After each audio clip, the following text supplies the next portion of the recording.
السلام علیکم ورحمۃ اللہ وبرکاتہ نحمدہ ونصلی علی رسولہ الکریم اما بعد فاعوذ باللہ السمیع العلیم من الشیطان الرجیم بسم اللہ الرحمن الرحیم رب اشرح لی صدری ویسر لی امری واحلل عقدۃ من لسانی یفقہوا قولی واجعل لی وزیرا من اہلی اللہم الہمنی رشدی واعذنی من شر نفسی اللہم فقہنا فی الدین آمین یا رب العالمین سبحانک لا علم لنا الا ما علمتنا انک انت العلیم الحکیم۔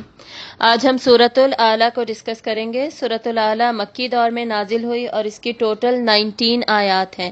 سائز کے اعتبار سے یہ کافی چھوٹی سورت ہے اور ہم دیکھیں گے کہ اب تک ہم نے جتنی 30th پارے میں صورتیں کور کی ہیں اور ایون 29th پارہ میں بھی جو صورتیں تھیں ان سب سے یہ ڈفرینٹ صورت ہے۔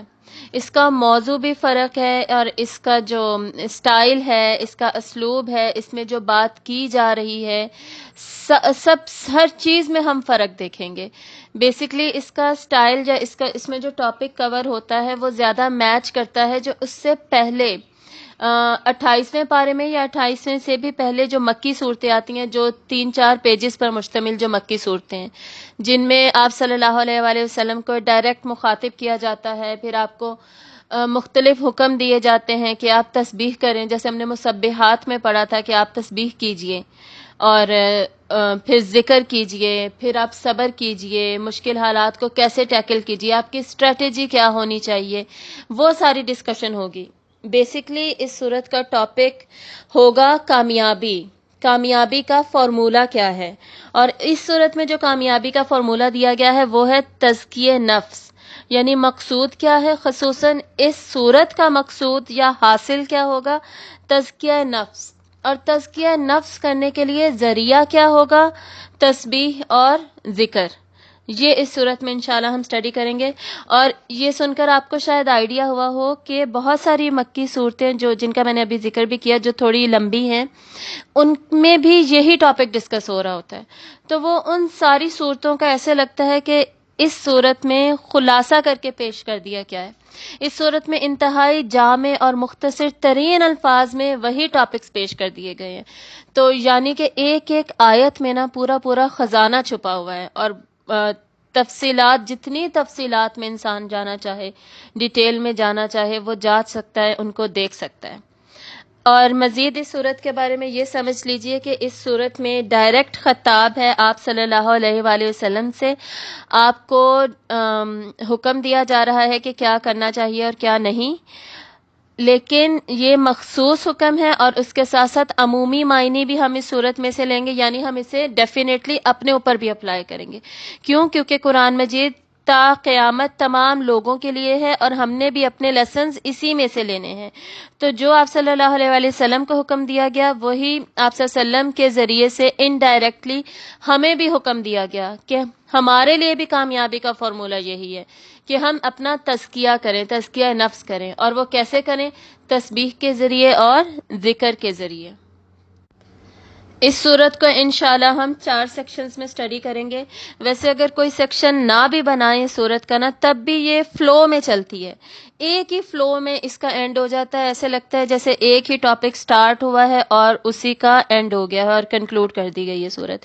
لیکن پھر بھی ہم سیکشنز میں سے ڈیوائڈ کر لیں گے تاکہ ہمیشہ ہمیں جو سمجھنے میں نا آسانی رہے، یاد رہے، اور ہمیں یہ نہ بھولے کہ جی یہ بات ہوئی تھی تو اس کے فوراً بعد جو دوسری بات ہوئی تھی ان دونوں میں کنیکشن کیا تھا، یا اگر دوسری بات یہ والی ہوئی تھی تو اس کی امپورٹنس کیا تھی، اہمیت کیا تھی، یہی کیوں بات کہی گئی۔ تو یہ ساری چیزیں سمجھنے کے لیے بھی نا ہم سیکشنز کو پرومیننٹ کر دیتے ہیں۔ اگر ہم ایک ہی فلو میں پڑھیں گے تو ہو سکتا ہے کہ کوئی آیت بیچ میں اتنی زیادہ کوئی اور اس آیت کو اس طرح پرومیننٹ نہ کر سکے، اپنے مائنڈ میں اہمیت نہ دے سکے۔ تو سیکشن سے یہ ہوگا کہ ہمیں پتہ چل جائے گا کہ اچھا اتنی آیات میں یہ پرٹیکولر ٹاپک ڈسکس ہوا تھا اور اس سے ریلیٹڈ یہ ساری آیات اہم ہیں، اور یہاں سے آغاز جہاں پہ انجام ہوا، پھر دوسرے میں یہ ٹاپک ڈسکس ہوا اور یہاں سے یہاں تک یہ بات ہوئی، حالانکہ وہ سب ایک فلو میں بھی چل رہے ہیں اور ایسے لگتا ہے کہ ایک ہی بات کنٹینیو ہو رہی ہے۔ اس صورت کی فضیلت کے اعتبار سے یہ بات بھی یاد رکھیے کہ آپ صلی اللہ علیہ وآلہ وسلم اس کو جمعے کی نماز میں پڑھا کرتے تھے، آپ صلی اللہ علیہ وآلہ وسلم اس کو عیدین کی نمازوں میں بھی پڑھا کرتے تھے، اور آپ اسے وتر کی پہلی رکعت میں بھی پڑھا کرتے تھے۔ یعنی آپ صلی اللہ علیہ وسلم کے دل کے اتنے قریب تھی یہ صورت، اور اتنی جامع ہے یہ صورت، اور اتنی خوبصورت ہے، واقعی خوبصورت ہے یہ صورت۔ اور اگر حفظ کے اعتبار سے آپ دیکھیں نا، یہ صورت یاد کرنا بہت آسان ہے۔ یعنی ویسے تو اللہ تعالیٰ نے کہا ہے کہ سارا قرآن آسان ہے، وَلَقَدْ يَسَّرْنَا الْقُرْآنَ لِلذِّكْرِ، نصیحت کے لیے اللہ نے قرآن کو آسان بنایا، لیکن علماء نے اس میں مزید کوئی 26 پوائنٹس ایڈ کیے ہیں کہ ان سب اعتبار سے قرآن آسان ہے، ان میں حفظ بھی آتا ہے۔ تو حفظ کے اعتبار سے سارا قرآن آسان ہے ڈیفینیٹلی، لیکن کچھ صورتوں پر نا زیادہ محنت کرنی پڑتی ہے۔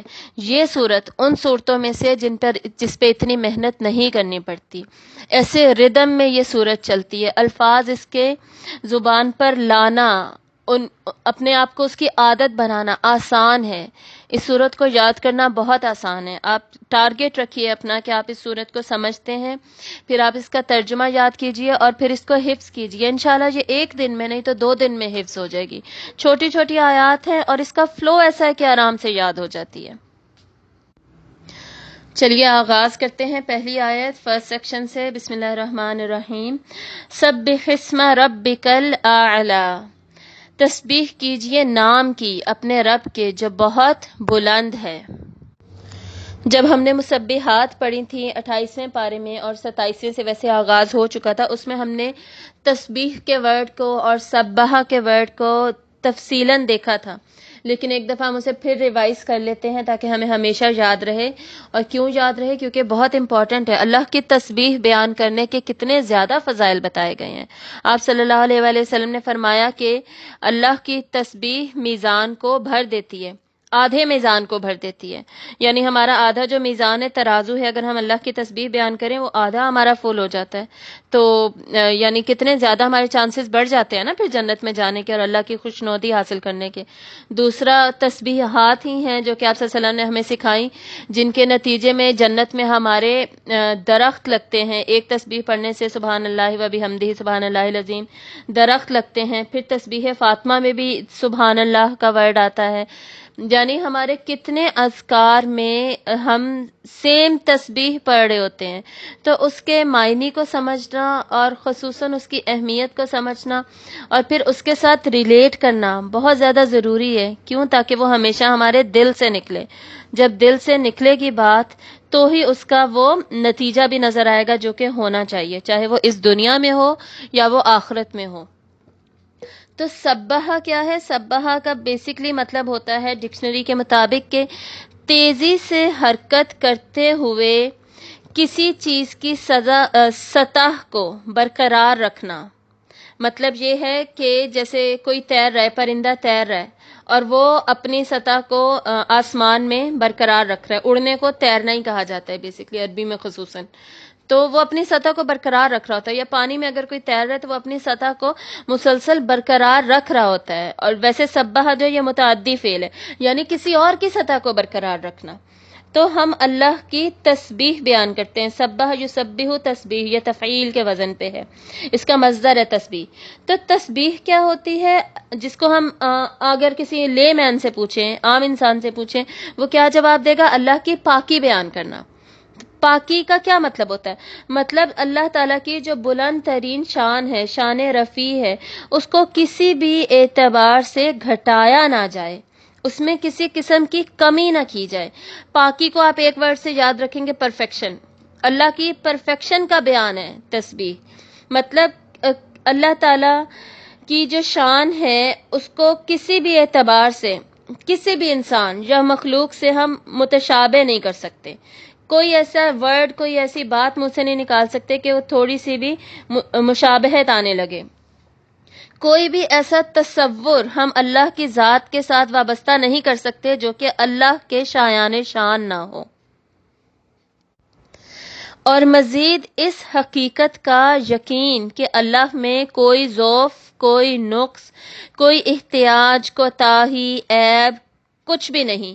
اللہ کو کسی چیز کی ضرورت نہیں. جیسے ہمیں کھانے پینے کی ضرورت ہے، سونے کی ضرورت ہے، آرام کی ضرورت ہے، اللہ کو اس میں سے کسی چیز کی ضرورت نہیں. ٹھیک ہے، اللہ غنی ہے، بے پرواہ ہے، ہر ضرورت سے پاک ہے.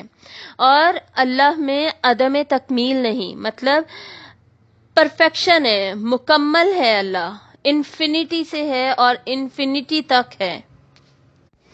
اور قرآن مجید میں ہی کتنی زیادہ جگہ پر اللہ تعالیٰ کی تسبیح بیان کرنے کا ہمیں حکم دیا گیا ہے، کیونکہ ہماری کامیابی ہے ہی اسی میں.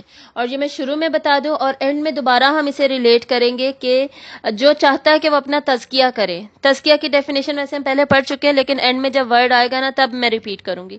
تو جو چاہتا ہے کہ وہ اپنا تزکیہ کرے، اس کے لیے یہاں پر پہلا ذریعہ بتایا جا رہا ہے. پہلا ذریعہ کیا ہے؟ کہ وہ تسبیح کرے، اللہ تعالیٰ کی تسبیح کرے. اور ہم آلریڈی قرآن میں پڑھ چکے ہیں، سورۃ الحاقہ کا اینڈ اس پر ہو رہا تھا، فسبح بسم ربک العظیم. سورۃ الواقعہ میں یہی آیت آتی ہے. سورۃ الدہر میں ہم نے پڑھا تھا وسبح لیلا طویلا. سورۃ الاسراء کا آغاز ہی تسبیح سے ہوتا ہے، سبحان الذی اسریٰ بعبدہ. اس کے علاوہ مسبحات تو ہم نے آلریڈی پڑھ لیا تھا. اس میں یسبح بھی آتا ہے، سبحہ بھی آتا ہے. سبحہ پاسٹ ٹینس ہے، یسبح پریزنٹ اینڈ فیوچر ٹینس ہے، اور سبحان اس کا مصدر ہے یا اسم ہے. تو اسم میں کیا ہوتا ہے؟ اسم میں پرماننس ہوتی ہے، اسم ہوتا ہے ہمیشہ کے لیے. ٹھیک ہے، یعنی اسم کا جو امپلیکیشن ہے نا وہ ہمیشہ کے لیے آتی ہے. باقی فعل ہے، ورب آپ کو پتا ہے ورب ٹائم بیسڈ ہوتا ہے، پاسٹ میں ہے یا زمانے کے اعتبار سے ہوتا ہے نا. ٹائم بیسڈ مطلب زمانے کے اعتبار سے. تو پتہ قرآن مجید میں ہر طرح کا ورڈ آ گیا تسبیح کے لیے. تو ہمیں پتہ کیا چلا کہ اللہ کی تسبیح شروع سے تھی، ہمیشہ رہے گی، اب بھی ہے، کل بھی تھی، ہر مخلوق کرتی ہے. پوری مخلوق کے اللہ تعالیٰ نے جو دو عبادات بتائی ہیں کہ ہر طرح کی کائنات میں چیز، چاہے وہ آسمان، زمین، ستارے، درخت، پہاڑ، جو بھی ہے، وہ دو کام کرتے ہیں، ایک تسبیح اور دوسرا سجدہ. یہ ہم انشاءاللہ آگے بڑی صورتوں میں جائیں گے تو اس میں آپ کو اس کی دلیل بھی پتہ چل جائے گی اور ڈیٹیلز بھی پتہ چل جائیں گے. تو وہ بھی تسبیح کر رہے ہیں. ایون مسبحات میں ہم نے پڑھا تھا کہ آسمان و زمین میں جو کچھ ہے سب اللہ کی تسبیح کر رہے ہیں. تو ہم نے سیکھا کیا؟ اللہ کی تسبیح ہر وقت ہو رہی ہے، تھی، ہوگی، ہے اور ہوتی ہی رہتی ہے، اور ہر مخلوق کر رہی ہے. انسان بھی اور کیا مچھلیاں اور کیا باقی جانور، کیا کیڑے مکوڑے، کیا آسمانی پرندے، اور کیا یہ ساری چیزیں جنہیں ہم نان لیونگ تھنگس کہتے ہیں، وہ سب کچھ اللہ کی تسبیح میں، اللہ کی پرفیکشن بیان کرنے میں ہر وقت لگا ہوا ہے. تو پھر انسان سے جو کہ اشرف المخلوقات ہے، اس سے کیا ایکسپیکٹیشن رکھی جاتی ہے یا اس سے کیا توقع ہونی چاہیے کہ سنس وہ اشرف المخلوقات ہے اس کو تو پھر بیسٹ تسبیح کرنی چاہیے. اور صرف انسان ہی نہیں، فرشتوں کا میں نام لینا بھول گئی، فرشتے بھی تسبیح کرتے ہیں. سورۃ البقرہ میں ہم پڑھتے ہیں جب اللہ تعالیٰ حضرت آدم کو، اللہ نے بتایا کہ حضرت آدم کو بنانا ہے تو فرشتوں نے کیا کہا تھا کہ یا اللہ ہم ہر وقت تیری تسبیح کرتے ہیں. تو فرشتے بھی تسبیح کر رہے ہیں، جنات بھی کر رہے ہیں. تو ہم اشرف المخلوقات ہونے کی وجہ سے، ایک سٹیٹس ہونے کی وجہ سے ہمارا فریضہ کیا بنتا ہے کہ اللہ کی تسبیح کو بہترین طریقے سے ہم کریں، اس کو ایکسیلنٹ لیول پہ، احسان کے لیول پہ وہ ہمیں کرنی چاہیے، وہ ہمیں آنی چاہیے. اور جب ہر چیز اللہ کی تسبیح میں مشغول ہے تو پھر ہم کیسے اس سے اگنورنٹ ہو سکتے ہیں، اس سے لاپرواہی دکھا سکتے ہیں؟ ہم کریں ہی نہ، یہ کیسے پاسبل ہے؟ انسان کیسے نہ کرے؟ اس لیے یہ حکم بار بار دے کر ہمیں ریمائنڈ کرایا جاتا ہے. ریمائنڈ ہمیں کیوں کرایا جاتا ہے؟ کیونکہ انسان کا ورڈ دو ورڈ سے بنا ہے نا. انسان کے روٹ ورڈز میں دو بتائے جاتے ہیں نا، ایک انس، محبت، یعنی محبت کرنے والا وہ انسان ہے. دوسرا نسیہ، نسیان سے، بھولنے والے سے، بھول جانے والا انسان ہے. بھول جاتا ہے انسان تو اس کو بار بار ریمائنڈر دینے کی ضرورت ہے، یاد کروانے کی ضرورت ہے. تو اس کی بیسس پر پھر وہ اپنی اصلاح کرے گا اور اللہ کی شایان شان الفاظ میں اللہ کی شان کو بیان کرے گا. اس کے ساتھ ساتھ اب یہ بھی سمجھ لیجئے کہ اگر یہ تسبیح ہے تو تحمید کیا ہوتی ہے؟ تحمید مطلب حمد. ہم اللہ کی حمد بھی بیان کرتے ہیں، تسبیح بھی بیان کرتے ہیں، تکبیر بھی بیان کرتے ہیں. ویسے تو ہم نے تکبیر بھی پڑھی ہوئی ہے، اور ہم نے جب سورۃ الفاتحہ پڑھی تھی تو تحمید بھی پڑھی تھی، لیکن اب تسبیح کی بات ہوئی ہے تو تحمید کا میں صرف یہ بتا دوں کہ تحمید جو ہے نا وہ تسبیح کا مرر امیج ہے. ٹھیک ہے، تسبیح میں جیسے ہم ایسے نیگیشن میں بات کرتے ہیں کہ اللہ کی شان کے لیے کچھ بھی ہم اس کو کسی بھی طریقے سے ہم گھٹا نہیں سکتے، مخلوق سے مشابہت نہیں کر سکتے، کوئی غلط تصور اس کے ساتھ جوڑ نہیں سکتے، یعنی نہیں والی طریقے سے ہم بات کرتے ہیں. تحمید میں کیا ہوتا ہے؟ ہم افرمیشن میں بات کرتے ہیں، یہی ساری تعریف پازیٹیو الفاظ میں بیان کی جاتی ہے. یعنی اللہ کی شان سب سے زیادہ بلند ہے، تمام تعریف اللہ تعالیٰ کے لیے ہے. اللہ تعالیٰ سب سے زیادہ غنی ہے، اللہ تعالیٰ کا اقتدار مکمل ہے، اللہ تعالیٰ سب سے زیادہ علم رکھنے والا ہے. یہ کیا ہے؟ یہ سب اللہ تعالیٰ کی تحمید ہے. سمجھ آ رہی ہے نا تسبیح اور تحمید میں فرق؟ اور یہ ہمیں کیوں پتہ ہونا چاہیے؟ ہم روز تسبیح فاطمہ کرتے ہیں، ہمیں بیسکس، یہ ہمارے دین کی نا بیسکس ہیں. بیسکس تو ہمیں ایسے رٹی ہوئی ہونی چاہیے، اور ہمیں بلکہ اپنے بچوں کو سکھانی چاہیے بچپن سے کہ ان کو بھی یہ سب کچھ آتا ہو. تو آگے دیکھیے، سبح اسما، تسبیح کیجئے نام کی اپنے رب کے. تو اس سے پہلے ہم نے تسبیح کی جتنی بھی آیات پڑھی ان میں زیادہ تر کیا ہے؟ سبح، فسبح بسم ربک العظیم، یا سبح ہو کہ اللہ کی ڈائریکٹ تسبیح بیان کی جائے. اور جب فسبح بسمی با بیچ میں آ جاتا ہے نا، صلہ جس کو پریپوزیشن کہتے ہیں ہم، تو وہ پریپوزیشن بھی یہی شو کرتا ہے کہ اللہ کی ڈائریکٹ تسبیح بیان کی جائے. یہاں پر اس آیت میں حکم تھوڑا سا ڈفرینٹ ہے، فرق ہے کہ یہاں پر یہ کہا جا رہا ہے کہ اللہ کے نام کی تسبیح بیان کرو. اس میں ہم یہ سمجھیں گے اب کہ ہم اللہ تعالیٰ کو سب سے زیادہ کیسے پہچانتے ہیں، اللہ تعالیٰ کی معرفت ہم نے کیسے حاصل کی ہے. سب کا آنسر سب سے پہلے ہوگا قرآن مجید کے ذریعے. بالکل، قرآن کے ذریعے سے ہم نے معرفت حاصل کی ہے، لیکن قرآن میں کیسے؟ قرآن میں سب سے زیادہ کون سے الفاظ آتے ہیں جن سے ہم نے اللہ کی معرفت حاصل کی؟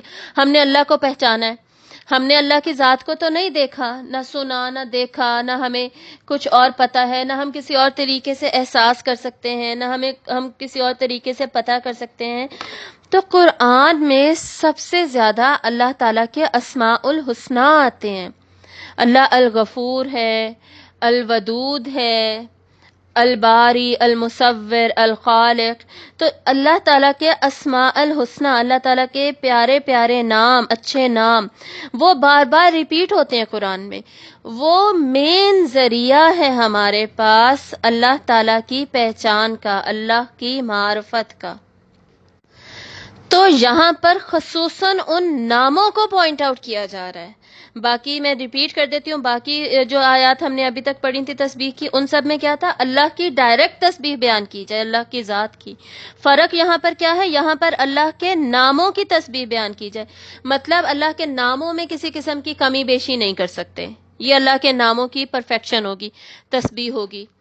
اس میں پھر کیا کیا آ جائے گا؟ اللہ تعالیٰ کو ہم اپنی طرف سے کوئی بھی صفاتی نام نہیں دے سکتے کہ ہم خود سے بنا کے کوئی اللہ کو صفاتی نام دے دیں.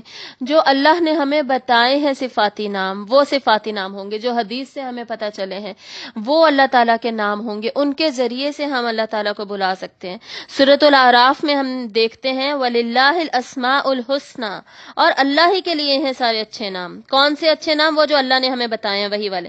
فَادْعُوهُ بِهَا، تو اسے پکارو ان سے، اللہ کو اس کے اچھے اچھے ناموں کے ذریعے سے پکارو. اللہ سے دعا مانگو تو اللہ تعالیٰ کے نام لو، سارے ناموں کو استعمال کرو. یہ اس لیے اللہ نے نام بتائے ہیں کہ ان ناموں کے ذریعے سے اللہ کے ساتھ اپنا کنیکشن بناؤ.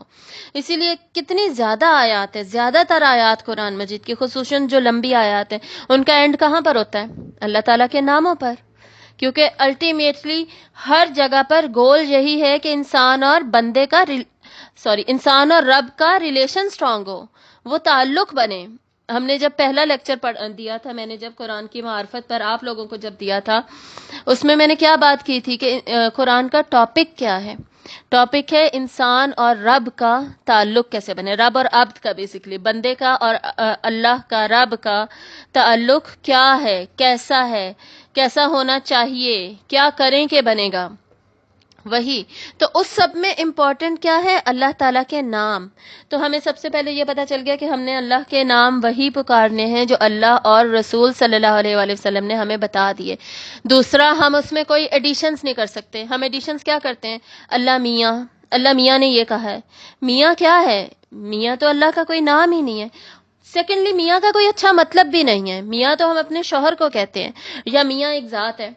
تو میاں کا کوئی ایسا اعلیٰ عرفہ یا جس کو کہتے ہیں نا حسنہ، اسماء الحسنہ، حسنہ مطلب حسن والا اچھا نام، تو اچھا مطلب بھی کوئی نہیں ہے. تو پھر ہم کیوں اللہ کے ساتھ اللہ میاں جوڑتے ہیں؟ ہماری زبانوں پہ بس چڑھا ہوا ہے اور ہم اسی طرح بلاتے رہتے ہیں. اس کو نکالیے، یہ ہمارے کلچر کا بیسکلی حصہ بن گیا. اس کو اپنے کلچر سے نکالیے اور باقیوں کو بھی پلیز بتائیے، اس کو ختم کیجیے. جس طرح رائج ہوا ہے نا ہمارے اندر، اس کو نکالنا بہت مشکل لگتا ہے کیونکہ بہت ہی کامن ہے.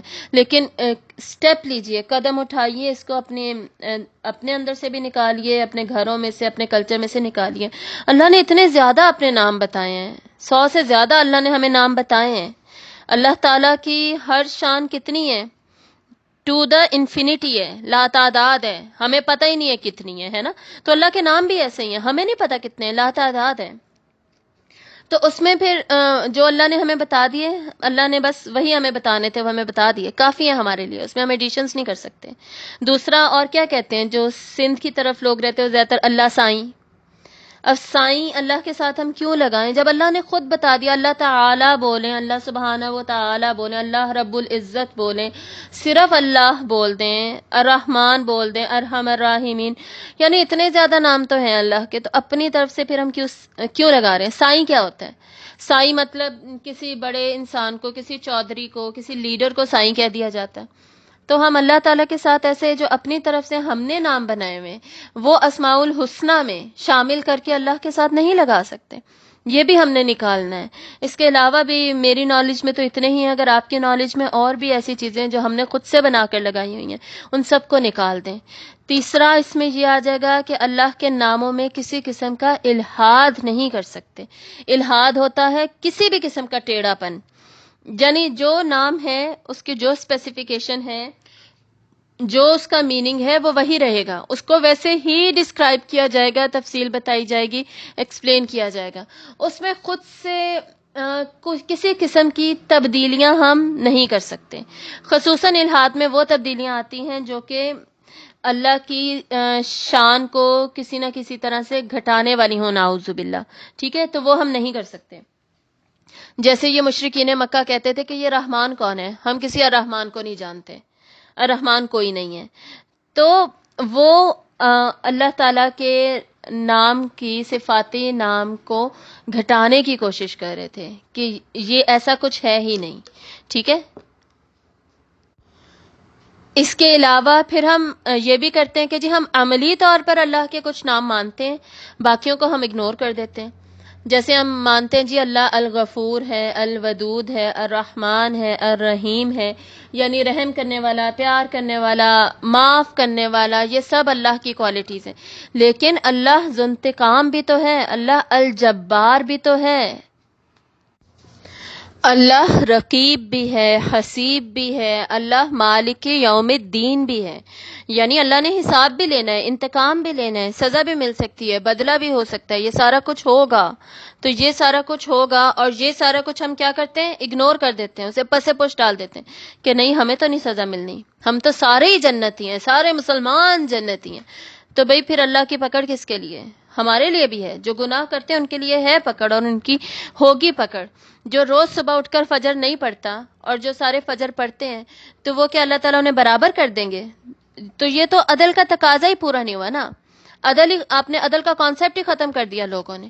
تو اللہ تعالیٰ کے سارے ناموں کی جو امپلیکیشن ہے اس کو ہی ایکسیپٹ نہیں کرتے، اس کو سمجھتے ہی نہیں ہیں.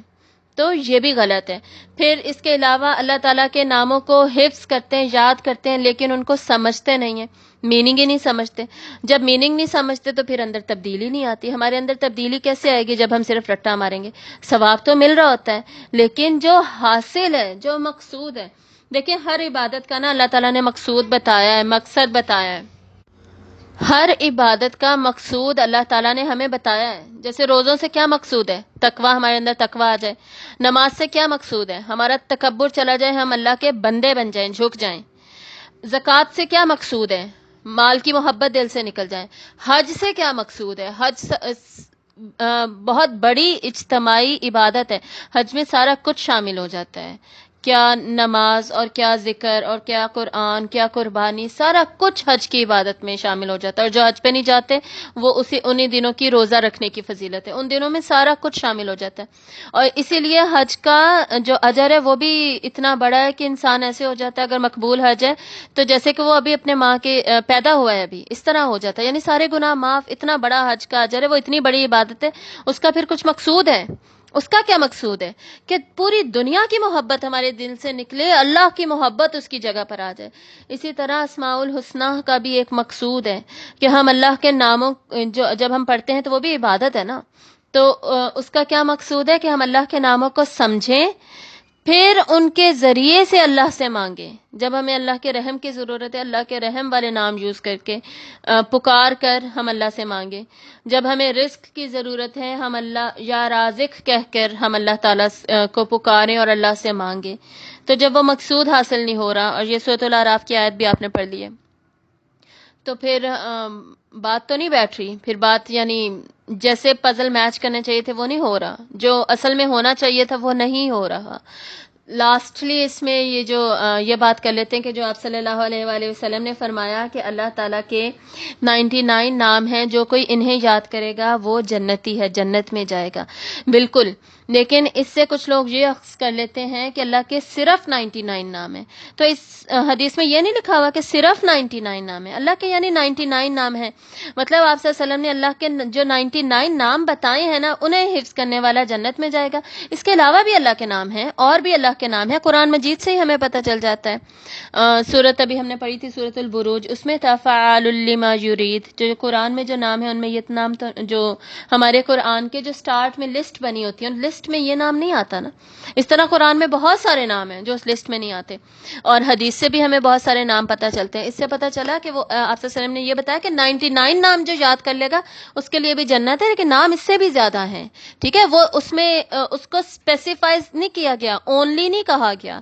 ٹھیک ہے، تو بس یہ یاد رکھیں کہ اللہ کے بہت زیادہ نام ہیں. جیسے اللہ کی ذات کو ہم انفینٹی سے ریلیٹ کریں گے، مطلق ہے اللہ کی ذات، تو اللہ کے نام بھی، اللہ کے تمام نام بھی اسی طرح ہیں. انفینٹی سے ہی ہم ریلیٹ کر سکتے ہیں، مطلق ہی ہیں. کیونکہ اللہ کی ذات تو، اللہ کی شایان شان تو ایسا کچھ بھی نہیں ہے جو کہ ہمارے مائنڈ میں انکمپس ہو سکے، یعنی ہمارے مائنڈ، ہمارا دماغ اس کا احاطہ کر سکے. ایسا کچھ بھی نہیں ہے اللہ سے ریلیٹڈ. اللہ سے ریلیٹڈ سارا کچھ ہماری سوچ، ہمارے دماغ سے اوپر کا ہے. تو بس اللہ نے ہمیں جتنا بتایا ہے، جتنا دیا ہے، بس اس کے ذریعے سے ہم نے اللہ کی معرفت ڈیولپ کرنی ہے، اللہ کو پہچاننا ہے، پھر اللہ سے رشتہ مضبوط کرنا ہے، اور اللہ کی ناموں کی بھی تسبیح بیان کرنی ہے. اب آگے اس آیت میں کیا ورڈ ہے؟ سبح اسم ربک، اپنے رب کے. نام کس کے؟ اپنے رب کے. یہاں پر اللہ کیوں نہیں کہا گیا؟ رب کیوں کہا گیا ہے؟ کیونکہ رب سے ہی تو پتہ چلتا ہے کہ انسان اور بندے کا ریلیشن کیا ہے. رب اور عبد کا ہی تو ہے. رب ہے جو ہمارا خالق، مالک اور مدبر ہے.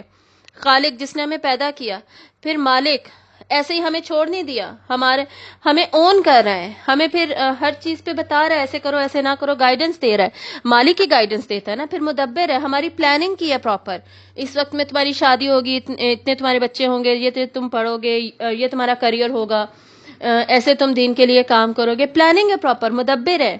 تو اللہ وہ رب ہے جس نے صرف ہمیں پیدا ہی نہیں کیا بلکہ ہمیں پیدا کر کے ہمیں سارا کچھ پھر پرووائڈ کیا، پلاننگ سے تربیت اور ہدایت، سارا کچھ. تو اس سے ہمیں پتہ چلتا ہے کہ ہمارا اور اللہ کا رشتہ کیا ہے. اللہ رب ہے تو ہم عبد ہیں، غلام ہیں، جھکے ہیں اس کے آگے، اس کے بندے ہیں. اور رب کے آگے پھر چلتی نہیں ہے کسی کی. کیوں؟ کیونکہ ہم سلیوز ہیں. انسلیومنٹ میں جب ہم کسی کے آ جاتے ہیں تو پھر اس کی پھر چلتی نہیں ہے. جیسے یہ ہم نے پہلے بھی پڑھا تھا سورۃ الفاتحہ میں کہ جب ہم اب کیا ہوتا ہے ہمارے گھر میں سرونٹس بھی آتے ہیں یا کسی کمپنی میں کوئی سی او کے نیچے کوئی امپلائی کام کرتا ہے تو وہ امپلائی اس کی مجال ہے کہ کچھ اور کام کرنے لگ جائے. جو باس نے کہا ہے وہ ٹارگٹ اس نے اس ڈیڈ لائن میں اچیو کرنا ہے, اس کے مطابق کرنا ہے. جیسے بتایا گیا وہ کام بھی ویسے ہی کرے گا, جیسی فائلنگ بتائی گئی ہے ویسے ہی کرے گا, جیسے ریکارڈ مینٹیننس کرنی ہے ویسے ہی کرے گا, جو سافٹ ویئرز اسے یوز کرنے کا کہا گیا ہے انہی سافٹ ویئرز میں کام کرے گا. ایسے ہی ہوتا ہے نا. تو اپنے سی ای او کی یا اپنے باس کی تو کوئی ایسے نہیں کرتا کہ نہ بات مانے. تو پھر وہاں پہ ہم امپلائی ہوتے ہیں, سرونٹ بھی نہیں. اب گھر میں سرونٹس کے حساب سے آپ خود سوچ لیں کہ سرونٹس بھی وہی کرتے ہیں جو ہم کہتے ہیں. تو پھر ہم جب اللہ کے سلیوز ہیں تو پھر ہم کیا وہ نہیں کریں گے جو اللہ نے کہا ہے؟ تو پھر ہمیں بھی یہ چیز ریئلائز کرنی چاہیے نا کہ رب ہمارا ماسٹر اللہ ہے, تو ہم بھی پھر اس سے آگے چوں بھی نہیں کریں گے جو اللہ نے ہمیں بتا دیا. اور آگے اب اللہ تعالیٰ کا صفاتی نام بتایا جا رہا ہے, الاعلیٰ جو بہت بلند ہے, وہ رب جو کہ بہت بلند و برتر ہے. یعنی وہ اللہ, وہ رب جو کہ آلریڈی بلند ہے, جس کی شان بلند و برتر ہے, اس کو تمہاری تعریف اور تمہاری تسبیح کی ضرورت نہیں ہے. اللہ کی پرفیکشن ایک یونیورسل فینومینا ہے, یونیورسل فیکٹ ہے, سب کو پتہ ہے, وہ کرنی ہی ہے. اور تم بھی کرو کیونکہ تمہارے لیے اس میں فائدہ ہے. اور آدھا گھنٹہ ہمارا ہو چکا ہے اور میں آلریڈی یہی سوچ رہی تھی کہ سورت کی آیات اتنی جامع ہیں اور اتنی زیادہ اس کے اندر حکمتیں چھپی ہوئی ہیں کہ ہم اس کو کیسے کور کریں گے, لیکن انشاءاللہ کوشش کرتے ہیں سپیڈ میں کور کریں. الذی خلق فسوا, وہ جس نے پیدا کیا, تمہیں تخلیق کیا, اور جس نے پھر تمہیں درست بھی کیا, تسویہ تمہارا کیا. والذی قدر فہدا, اور وہ جس نے اندازہ کیا پھر اس نے ہدایت بخشی. یہاں پر تخلیقی عمل کے جو مختلف مراحل ہیں, 4 مراحل وہ بتائے جا رہے ہیں. یہ جو دوسری آیت ہے اس میں مادی وجود سے ریلیٹڈ بتائے جا رہے ہیں, اور جو تیسری آیت ہے اس میں باطنی وجود سے ریلیٹڈ بتائے جا رہے ہیں, ہماری تخلیق کا پروسیس. تو پہلا سٹیپ کیا ہے؟ خلقہ, یعنی اصل سٹرکچر بنایا گیا, ہمارا ڈھانچہ بنایا گیا, کہ اللہ نے ہمارا ڈھانچہ بنایا, ہمارا سٹرکچر بنایا. اس کے بعد اللہ نے اس کو ڈیزائن کیا, اس کو بیلنس کیا, اس کی انجینئرنگ کی, اس پہ یہ گوشت چڑھایا, چمڑی چڑھائی, وینز, ہر چیز کیسے موومنٹ ہوگی, کیا ہوگا, پورا پراپر اس کو خوبصورتی دے دی. سنس اللہ تعالیٰ کے ناموں کی بات ہو رہی تھی تو جو خلقہ کا ورڈ ہے اس میں اللہ تعالیٰ کے 2 صفاتی نام کور ہو جائیں گے, ایک الخالق اور الباری, جو آپ سب نے پڑھے ہی ہوئے ہوں گے. تو الخالق کا کیا مطلب ہے کہ اللہ جو سب سے پہلے ہر چیز کا نقشہ یا نمونہ بناتا ہے, وہ خلق کا پروسیس ہے. اس کے بعد الباری کا کیا مطلب ہے؟ وہ جو نقشہ یا نمونہ تھا یا یعنی ماڈل تھا اس کو عدم سے عالم وجود میں ظاہر فرما دینا, یعنی فائنلی اسے بنا کے پیش کر دینا. ٹھیک ہے, یہ الباری ہے. الخالق اور الباری دونوں اللہ تعالیٰ کے ناموں سے ہمیں کیا پتہ چلتا ہے کہ انسان کا عدم سے, اس جو اللہ تعالیٰ نے ارادہ فرمایا کہ انسان کو بنانا ہے, عدم سے پھر اس کا عالم میں وجود بن گیا. اس کے بعد اللہ المصور بھی ہے, یعنی وہ تسویہ کرتا ہے, اس تخلیق کو ایک خوبصورت ظاہری شکل اور صورت فراہم کر دیتا ہے. یہ تینوں نام اکٹھے ہم نے سورۃ الحشر کے اینڈ میں پڑھے تھے, جہاں پر ہم نے پڑھا تھا کہ اللہ تعالیٰ کے ناموں کا سب سے بڑا مجموعہ وہاں پہ سورۃ الحشر کے اینڈ میں ہی آتا ہے. اور اس سے آگے کیا ہے؟ فقدر, الذی قدر والذی قدر فہدا, یعنی اللہ نے ہماری تقدیر بھی بنائی, ہماری تقدیر میں ہر چیز اندازے سے لکھ دی, اور ہمیں پھر ہدایت بھی دی, ہمارے لیے سورس آف ہدایت بھی پرووائڈ کی. تو جو دوسری آیت تھی وہ تمام یونیورس سے ریلیٹ کرتی ہے, تمام مخلوقات کو اللہ تعالیٰ نے بنایا, خلق فسوا. پھر تقدیر بھی اللہ نے تمام مخلوقات کی بنائی, لیکن جو ہدایت ہے, ہدایت کے اعتبار سے اللہ نے انسان کو سب سے آگے رکھا کہ اس کو صرف ظاہری ہدایت نہیں دی, اس کو روحانی ہدایت بھی دی. جو ہوتی ہے ظاہری ہدایت, یا جس کو ہم مزید کہیں گے جبلی ہدایت، ہدایت کیا ہوتا ہے؟ Guidelines, set of instructions کہ کیا کیسے کرنا ہے کیا نہیں. تو جو جبلی ہدایت ہے اس میں کہ ہم نے کھانا کیسے کھانا ہے، ہم نے چلنا کیسے، ہم نے پینا کیسے، سونا کیسے، کیا ہماری باڈی کے لیے ضروری ہے کیا نہیں ضروری، کیسے پہننا ہے، کیسے اوڑھنا ہے، کیسے پڑھنا ہے لکھنا ہے، یہ سب جبلی ہدایت ہے. یہ گائیڈ لائنز بھی اللہ نے ہمیں دی، لیکن ساتھ ساتھ انسان کو اللہ تعالیٰ نے روحانی ہدایت بھی دی وحی کے ذریعے. یعنی تقدیر بنا کر اللہ تعالیٰ نے فکس کر دیا، پریسائز کیلکولیشنز کر دی ہماری جینز میں اور ہمارے اعمال کے لیے بھی کہ ہم ہر چیز کس طریقے سے ہوگی، کیا کیا ہوگا کیا کیا نہیں ہوگا، اور پھر اس کے مطابق ہمیں ہدایت بھی دے دی. اور جب ہدایت دے دی گئی، اور اس سے پہلے ہم نے پڑھ لیا کہ یہ پوری یونیورس پہ بھی یہ آیات اپلائی ہوں گی، کیونکہ انہیں جبلی ہدایت تو ان سب کو ملی ہے. انسان اس حساب سے امتیاز ہے، اس کو امتیاز حاصل ہے کہ اس کو روحانی ہدایت بھی دی گئی ہے. لیکن جو جبلی ہدایت ہے، پودے نے کیسے گرو کرنا ہے، پالینیشن کیسی ہوتی ہے ہوگی، اس کی پولن گرینز کہاں پر گریں گے، سارا پروسیس، کراس پالینیشن کیسے ہوگی، سیلف پالینیشن کیسی ہوگی، ہنی بیز کیسے کلیکٹ کریں گے اس کے نیکٹر کو، وہ سارا پروسیس ہے اس کو اس کی ہدایت ملی ہوئی ہے. پھر چونٹیوں نے اپنے گھر کیسے بنانے ہیں، کھانا کیسے لے کر جانا ہے، کیسے قطار میں چلنا ہے، وہ ان کو اللہ نے سکھایا ہے. پرندوں نے سردیوں گرمیوں میں مائگریشن کیسے کرنی ہے، پھر اپنے بچوں کی کیسے حفاظت کرنی ہے، انڈوں کی کیسے حفاظت کرنی ہے، اپنا نیسٹ کیسے بنانا ہے، ان بچوں کو اڑنا کیسے سکھانا ہے، ان کے لیے کھانا کہاں سے ڈھونڈ کر لانا ہے. یہ بیسک جو جبلی ہدایت ہے، بیسکلی جو باڈیلی ریکوائرمنٹس جو ہیں، اس کی ہدایت اللہ تعالیٰ نے سب کو دی ہے. پھر سورج چاند ستاروں کو بھی کہ انہوں نے اپنے اپنے آربٹ میں چلنا ہے، کس سپیڈ سے چلنا ہے، روٹیشن کیسی ہونی چاہیے، ریولیوشن کیسی ہونی چاہیے، اور اپنا پاتھ نہیں چھوڑنا، ٹکریں نہیں مارنی. یہ ہدایت اللہ نے ان کو دی ہوئی ہے. اللہ نے ہر کائنات میں اپنی ہر مخلوق کو جس کا جو کام تھا، جو اس کا مقصد تھا، دیکھیں بار بار مقصد پہ بات آ رہی ہے، جو اس کا حصول تھا نا کہ اینڈ ریزلٹ یہ نکلنا چاہیے، اس کے مطابق اللہ نے سب کو ہدایت دے دی. تو انسان کے مقصد کے لیے، اس کے حصول کے لیے، اس کا جو حاصل ہے جنت، اور دنیا میں کیا حاصل ہے ہمارا؟ اقامت دین. دنیا میں ہم نے یہ کرنا ہے. دینی اعتبار سے کیا حاصل ہے ہمارا؟ جنت. تو ان دونوں کے لیے اللہ نے ہمیں روحانی ہدایت بھی دے دی. اب اگلی آیت دیکھیے، والذی اخرج المرعى، اور وہ جس نے نکالا مرعى ویسے چارے کو کہا جاتا ہے جو زمین سے نکلتے ہیں پودے، اور یہاں پہ ان جنرل اس کو لیا گیا کہ زمین سے جتنی بھی گروتھ ہوتی ہے پودوں کی، وہ سب اس میں شامل کیا گیا ہے.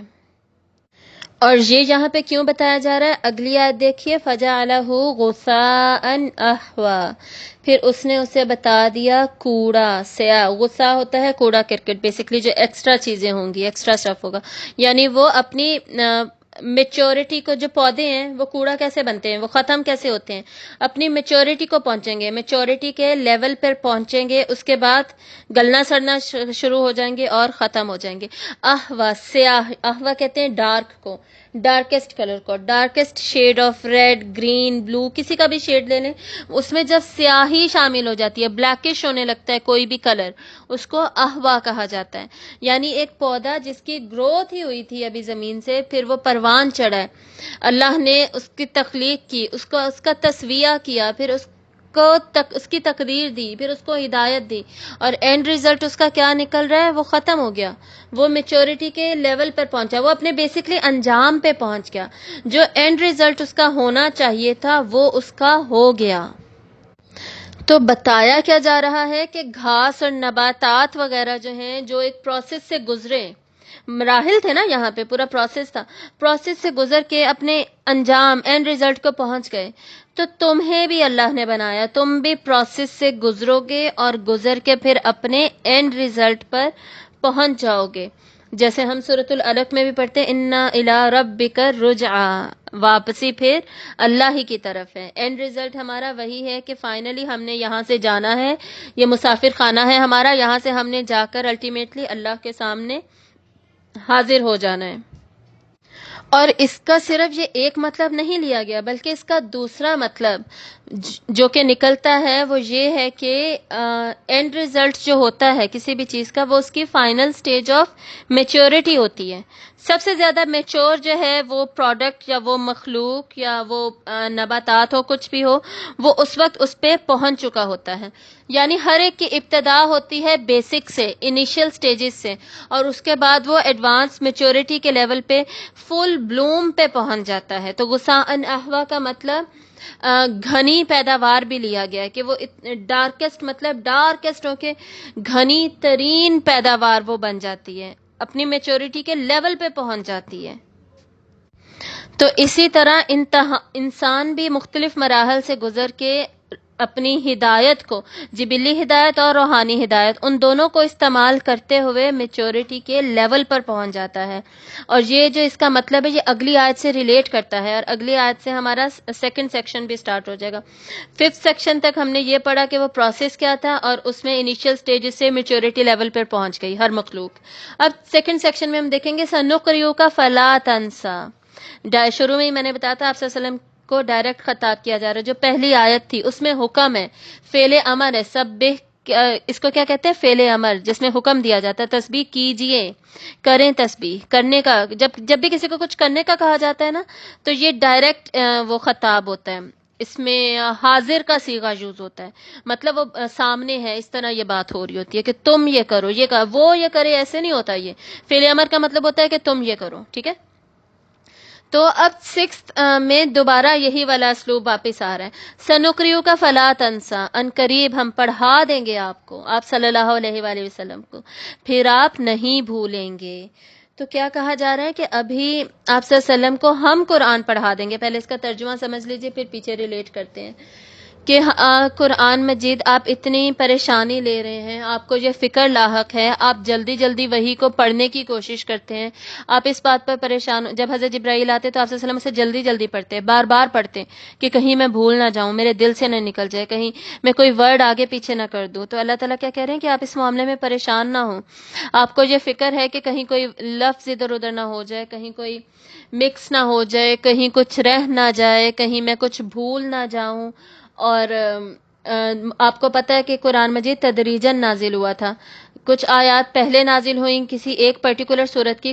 سورۃ البقرہ کو لے لیں، 1 ہجری سے سٹارٹ ہوئی اس کا نزول، اور اس کی آیات، آخری آیات جو ہیں اس کی نزول کے اعتبار سے جو آخری آیات ہے وہ 9 ہجری میں جا کے نازل ہوئی. 9 سال تک سورۃ البقرہ نازل ہوتی رہی.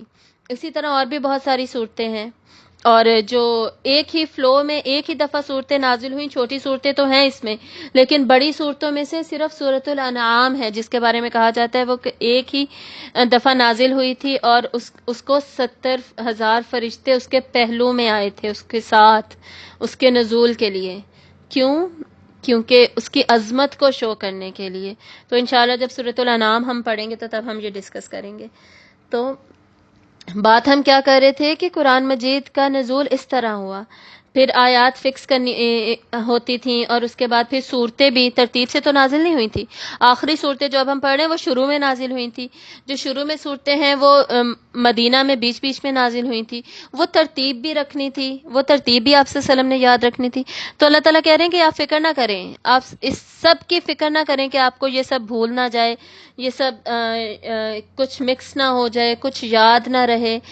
ہم پڑھا دیں گے آپ کو. اللہ تعالیٰ کہہ رہے ہیں یہ میری ذمہ داری ہے. اللہ نے خود اپنے اوپر یہ ذمہ داری لے لی کہ آپ کو پڑھا دینا، آپ کو سکھا دینا. دوسرا آپ کو یاد ہوگا جب سورۃ العلق نازل ہوئی تھی اور حضرت جبرائیل علیہ السلام نے آ کے کہا تھا اقرا، پڑھیں، تو آپ صلی اللہ علیہ وسلم نے کیا کہا تھا؟ ما انا بقاری، میں قاری نہیں ہوں، مجھے پڑھنا نہیں آتا. تو اس سے یہ بھی ہمیں پتہ چل رہا ہے آپ صلی اللہ علیہ وسلم کو پڑھنا نہیں آتا تھا، وہ بھی اللہ تعالیٰ کہہ رہے ہیں کہ ہم سکھا دیں گے، پڑھنا بھی آپ کو سکھا دیں گے. اور آپ صلی اللہ علیہ وسلم کو پڑھنا لکھنا اللہ تعالیٰ کی حکمت تھی کہ شروع سے انہیں نہیں آتا تھا تاکہ کوئی انسان یہ نہ کہہ سکے کہ ان کو تو پہلے سے آتا تھا، انہوں نے خود بنایا ہے. حالانکہ الزامات تو پھر بھی لگے آپ صلی اللہ علیہ وسلم پہ، یہی والے الزامات لگے، لیکن اس کی اگر کوئی انسان اپنا دماغ استعمال کرے نا اور دھیان سے دیکھے، اس کو سمجھ آ جائے گی. جس انسان کو شروع سے پڑھنا لکھنا ہی نہیں آتا تھا وہ خود سے کیسے بنا سکتا ہے. نہ آپ صلی اللہ علیہ وسلم کو شاعری سے کوئی خاص لگاؤ تھا، نہ ہی آپ شاعری کرتے تھے، اور نہ آپ کو شعر یاد رہتے تھے. اکثر آپ کو شعر بھی یاد نہیں رہتے تھے. ایسے سیرت میں بہت سارے واقعات ہمیں ملتے ہیں. تو پھر کیا قرآن ایسے آپ خود نازل کر سکتے تھے خود سے بنا کے؟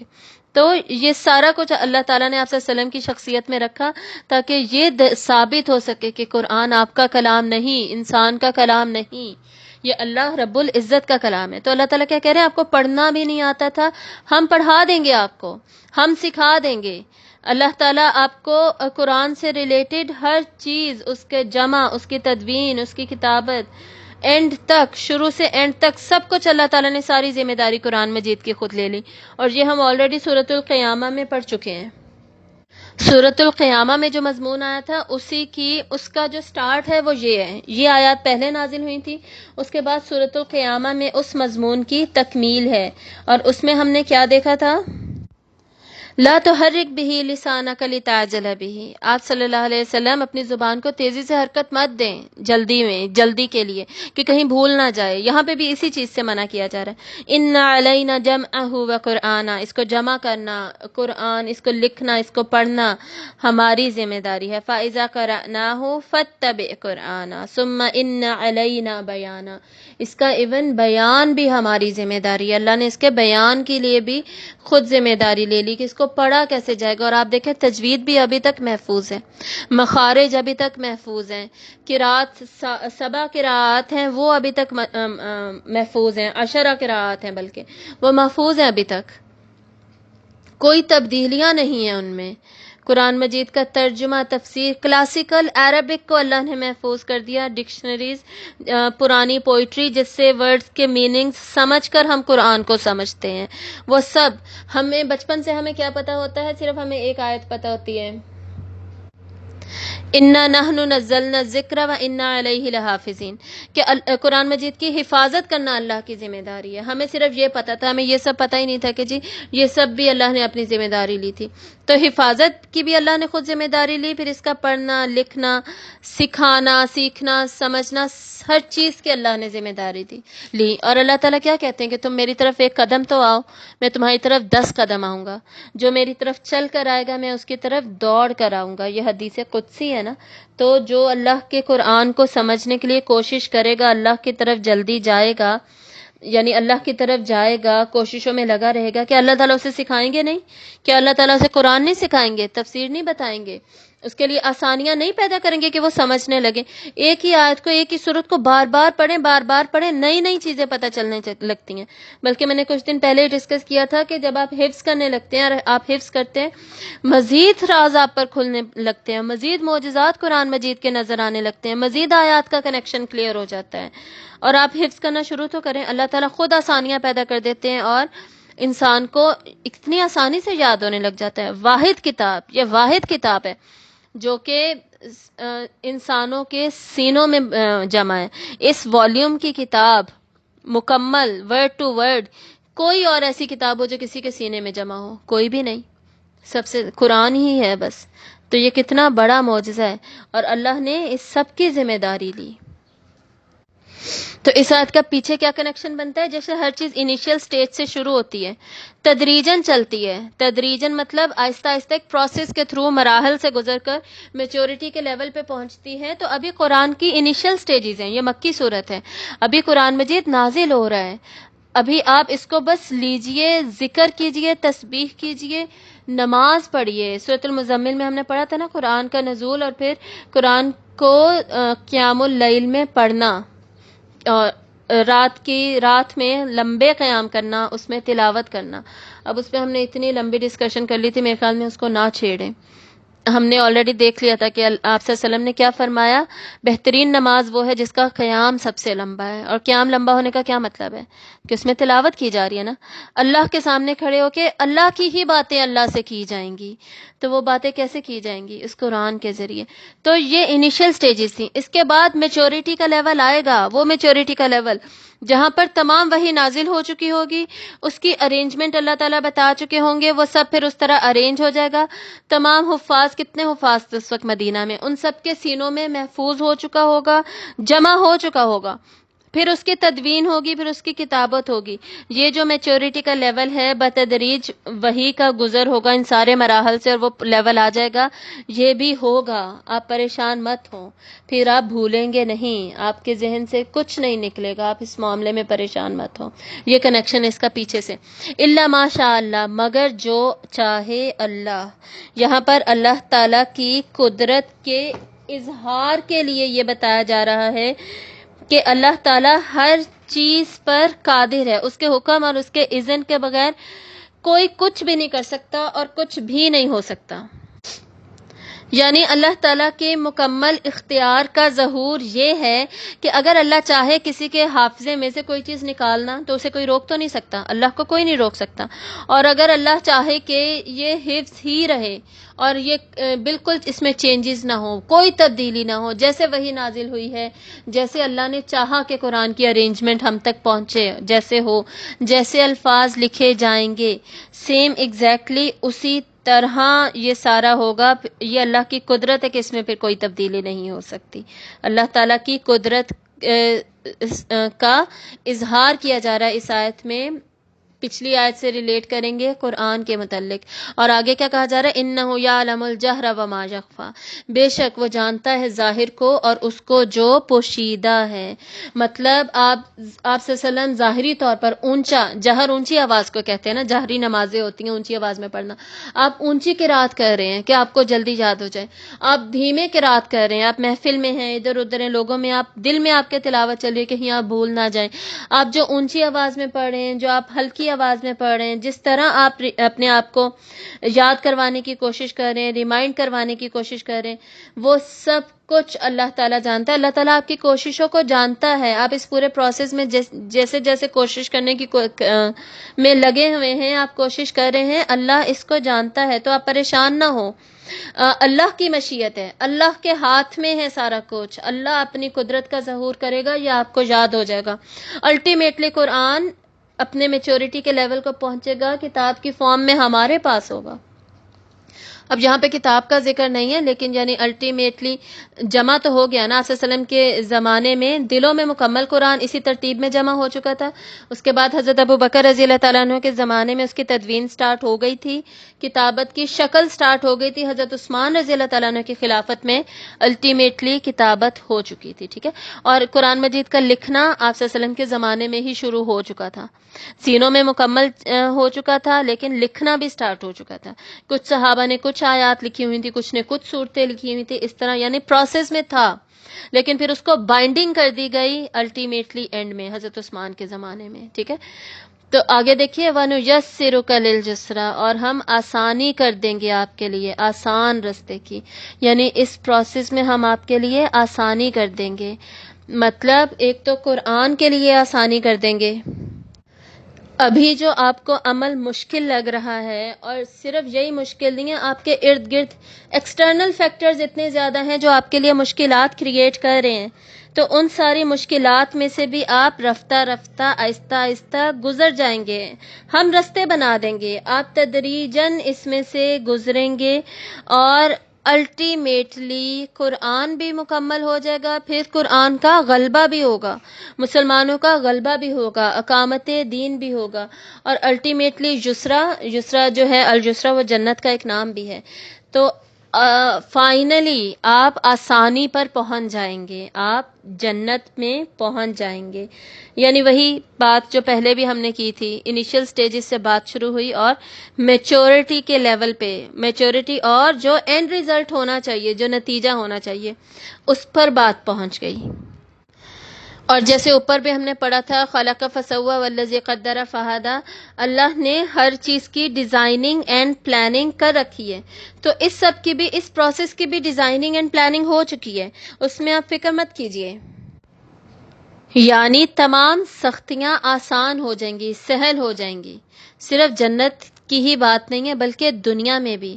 اور ہم نے خود دیکھا کہ مکی دور کتنا مشکل تھا، اس کے بعد مدنی دور میں اللہ تعالیٰ نے آپ صلی اللہ علیہ وسلم کو فتوحات دیں، آپ کو سردار بنایا، اور پھر اینڈ میں جاتے جاتے آپ عرب کے بے تاج بادشاہ تھے.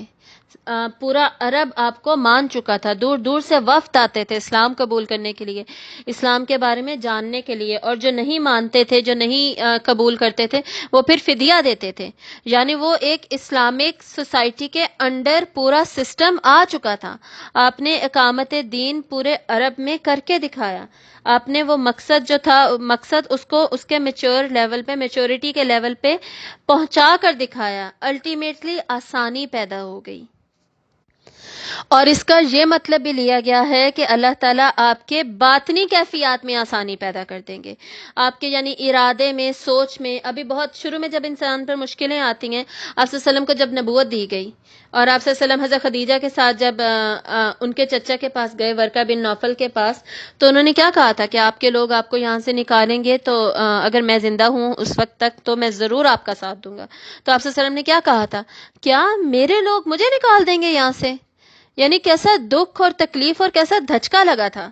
تو جب شروع مشکلات کا سٹارٹ ہوتا ہے تو کتنی تکلیف ہوتی ہے، خصوصاً اس بات کی کہ میرے اپنے ہی مجھے میرے ساتھ برا کریں گے، اور مجھے جو وہ لوگ جو صادق اور امین مجھے کہتے ہیں وہ میرے ساتھ اتنا برا کریں گے، مجھ پہ اتنے الزامات لگائیں گے.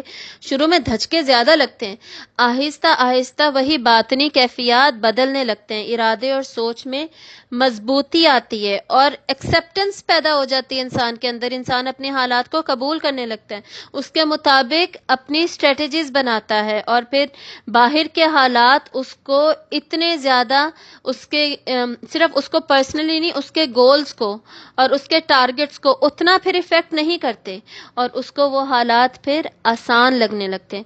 تو باطنی لحاظ سے بھی پھر انسان کے لیے آسانی پیدا ہو جاتی ہے. تو یہاں پر ان ساری آسانیوں کا یہاں پر ذکر ہے.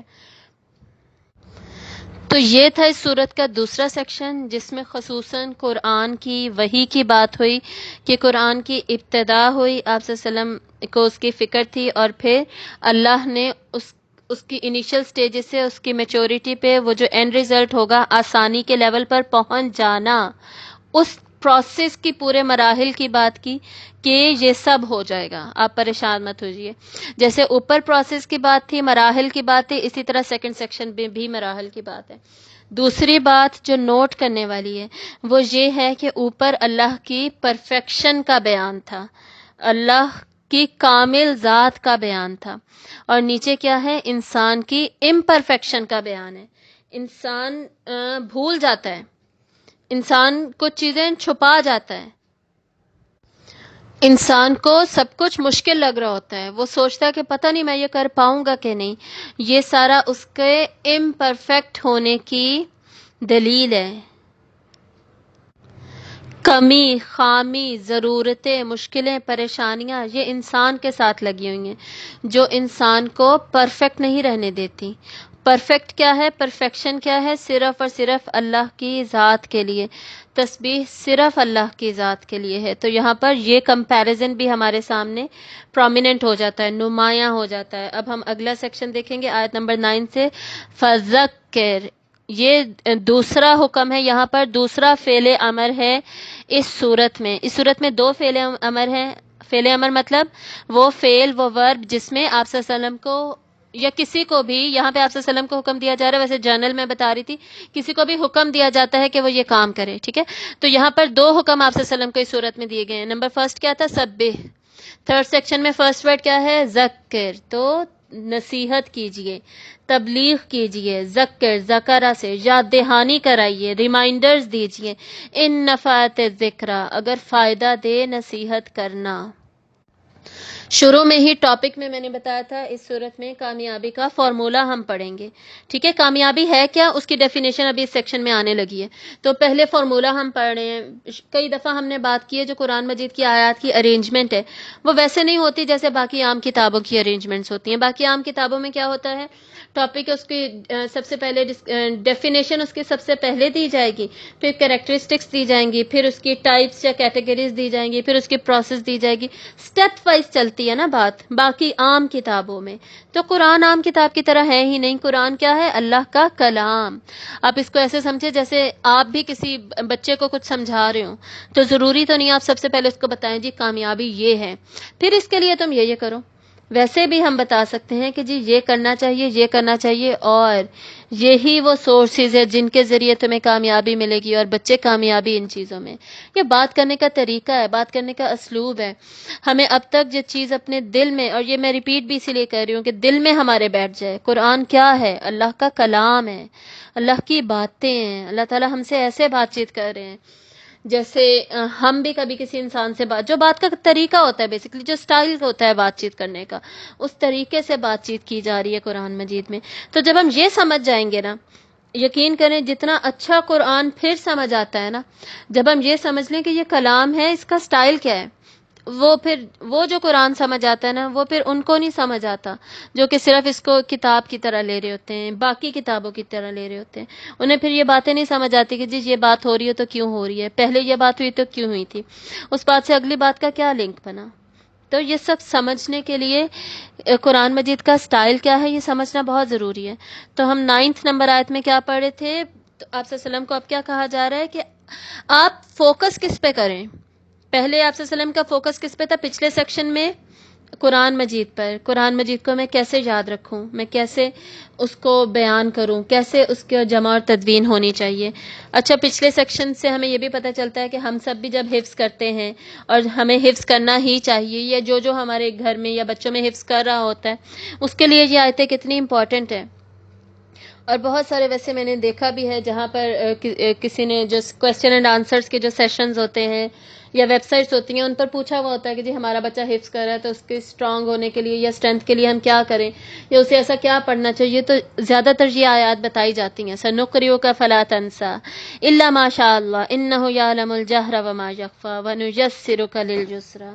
تو ہم اپنے اوپر اگر رکھ کر اسے دیکھیں تو کتنا خوبصورت میسج ملتا ہے، موٹیویشن ہے۔ یہ موٹیویشن ان لوگوں کے لیے جو قرآن مجید حفظ کر رہے ہیں کہ آپ پریشان مت ہو، جو حفظ کر رہا ہے کہ آپ پریشان مت ہو، آپ نہیں بھولیں گے، اللہ کے ہاتھ میں ہے، اللہ جو چاہے گا ہو سکتا ہے۔ اللہ نے اتنوں کو یاد کرایا، آپ کو کیا یاد نہیں کرائے گا؟ آپ چاہے اونچا پڑھیں یا چاہے آپ آرام سے پڑھیں، اللہ تعالیٰ آپ کو یاد کرا دے گا، اللہ آپ کے لیے آسانی پیدا کر دے گا اس سلسلے میں۔ تو کتنی موٹیویشن مل رہی ہے نا، کتنی حوصلہ افزائی ہو رہی ہے۔ یہی 4 آیات، انہی 3 آیات کا میں نے ترجمہ ہی کیا ابھی ایزی ورڈز میں۔ تو جتنے بھی حفاظ ہیں ان کو تو خصوصاً یہ آیات پتہ ہونی چاہیے، اور خصوصاً ان کا ترجمہ پتہ ہونا چاہیے۔ اور اگر آپ کی فیملی میں کوئی حفظ کر رہا ہے یا کوئی حفظ کرنا سٹارٹ کرتے ہوئے ڈر رہا ہے کہ میں کروں نہ کروں، پتہ نہیں مجھ سے ہوگا کہ نہیں ہوگا، انہیں یہ آیات سنائیے، سنقرئک فلا تنسى الا ما شاء اللہ انہ یعلم الجہر وما یخفی ونیسرک للعسری۔ تو ابھی اگلی آیت میں 9 آیت میں کیا ہے؟ آپ صلی اللہ علیہ وسلم سے کیا کہا جا رہا ہے؟ فی الحال آپ اس پر فوکس مت کیجئے جو اوپر والے سیکشن میں بات ہوئی ہے، آپ کا فوکس کیا ہونا چاہیے؟ فذکر، آپ تبلیغ کیجئے۔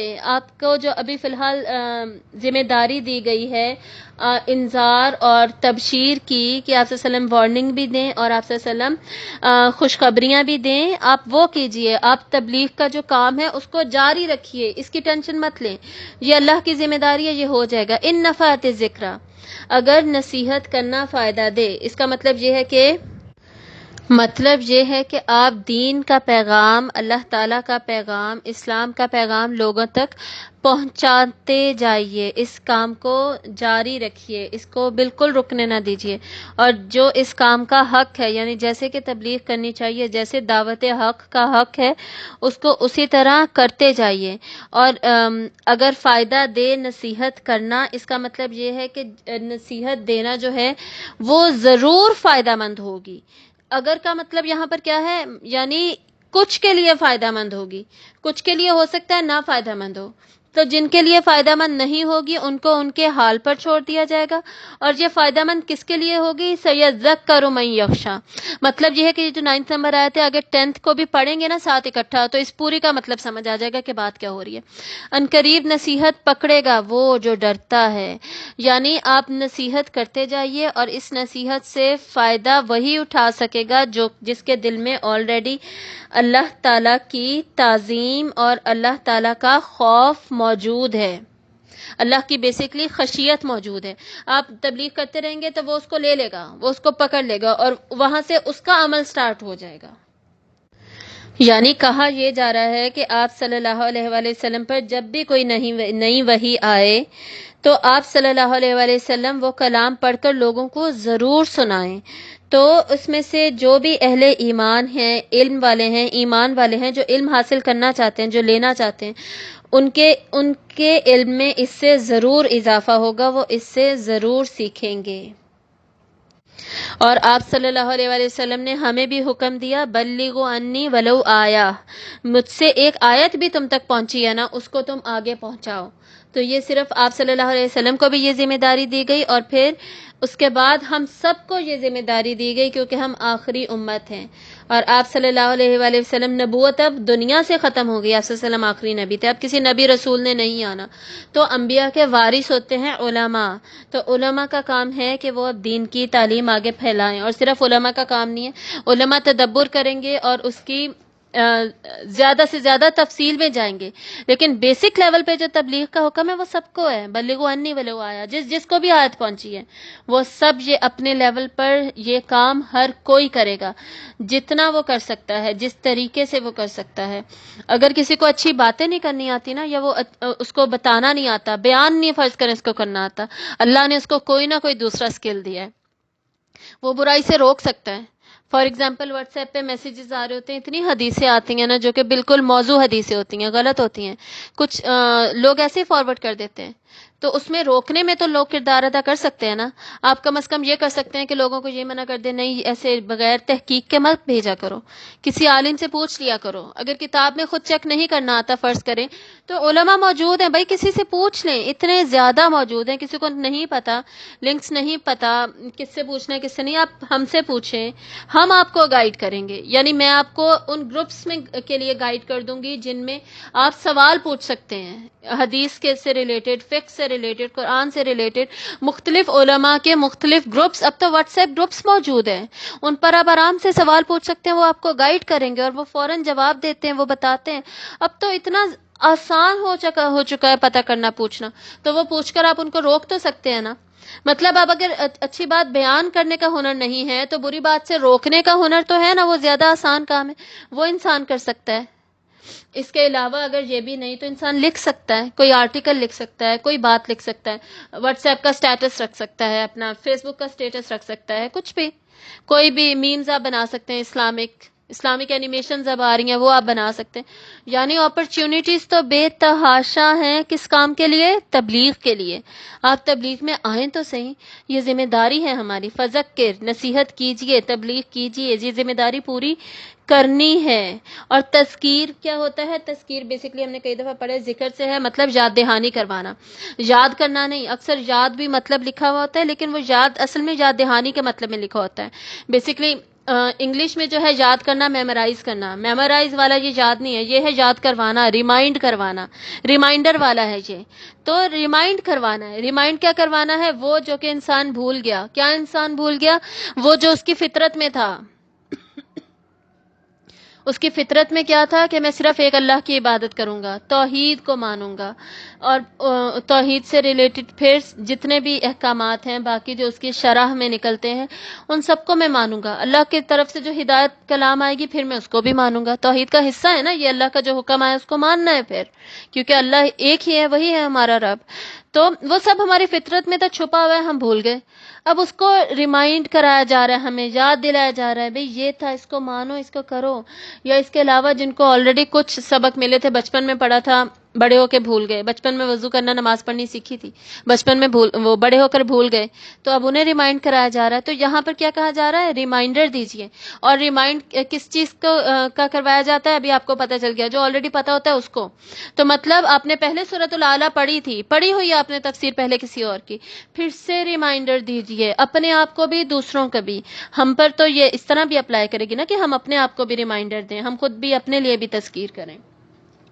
تو کسی اور سے تفسیر پڑھی تھی یا دیکھی تھی یا سنی تھی، تو آپ کسی اور کی سنیے، مزید سمجھیے، مزید یاد دہانی کرائیے اور کیجیے، مزید ریمائنڈرز دیجیے اپنے ذریعے۔ اور تذکیر کس چیز کے ذریعے ہوگی؟ یہاں پر اب ہمیں پتہ چل گیا، قرآن کے ذریعے۔ قرآن سب سے بڑی سورس ہے، سورس آف تذکیر ہے، جس کے ذریعے سے تذکیر کی جاتی ہے۔ اسی لیے قرآن کو الذکر بھی کہا گیا، تذکرہ بھی کہا گیا، قرآن میں ذکرہ بھی کہا گیا۔ ذکرہ، تذکرہ کیا ہے؟ ذکر کا مبالغہ فارم ہے۔ مبالغے سے ہمیں کیا پتہ چلتا ہے؟ سب سے زیادہ، سب سے بڑا ذکر، سب سے زیادہ ذکر، سب سے زیادہ ریمائنڈر کس چیز میں ہے؟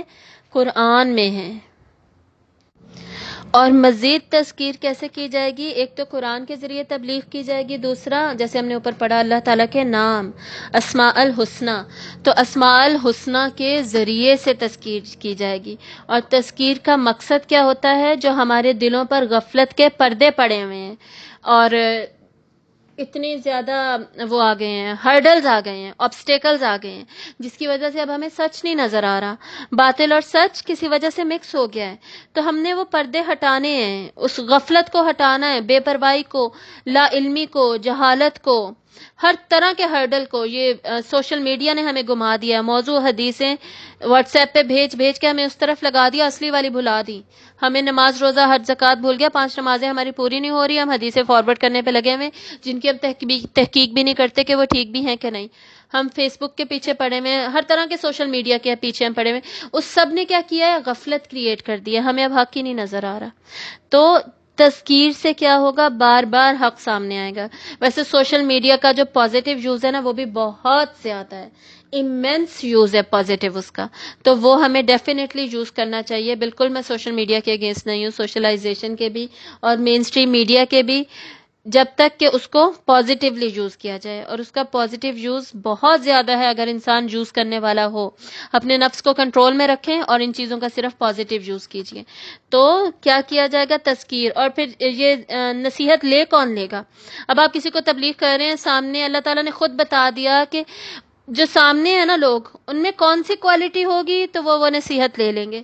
ویسے میں اس بات پہ بہت پریشان ہوتی تھی کہ ہم اتنا بیان کرتے ہیں، ہم اتنے اصلاحی بیان بھی کرتے ہیں، ہم سکھاتے ہیں قرآن مجید کو، کوشش کرتے ہیں کہ جتنا بہتر سے بہتر طریقہ ہو سکے اس طرح بتائیں، لوگوں کا ریلیشن مضبوط کریں، پر تبدیلی کیوں نہیں آتی لوگوں میں؟ یہ بات کیا کہ ہم علم دے رہے ہیں، لوگ علم لے بھی رہے ہیں، عمل آ نہیں رہا، لوگ بدل ہی نہیں رہے، چینج ہی نہیں آ رہا۔ کہ پوری قرآن مجید کی ہر صورت آیت پڑھ کے ثابت کر دینا کہ پردہ فرض ہے، حدیثوں سے بھی ثابت ہو گیا، صحابیات کے عمل سے بھی ثابت ہو گیا، لیکن وہ آ نہیں رہا، ہو نہیں رہا۔ وجہ کیا ہے آخر؟ ایسا کیوں نہیں ہو رہا؟ اللہ نے خود ہی بتا دیا کہ جن میں یہ پرٹیکولر کریکٹرسٹک ہے وہ نصیحت لیں گے، وہ چینج ہوں گے، وہ اپنے عمل کو بدلیں گے۔ وہ پرٹیکولر کریکٹرسٹک کیا ہے؟ خشیت، اللہ کی خشیت جن میں ہوگی، یخشا، جو خشیت والے ہوں گے وہ چینج ہو جائیں گے، وہ عمل کر لیں گے فوراً، ان پہ علم کا اثر ہو جائے گا۔ اور خشیت کیا ہوتی ہے؟ اللہ تعالیٰ کی تعظیم اور محبت کی وجہ سے اللہ تعالیٰ سے ڈرنا، کہیں میری پکڑ نہ ہو جائے۔ اب آپ کہیں گے جس سے محبت اس سے ڈر کیسا؟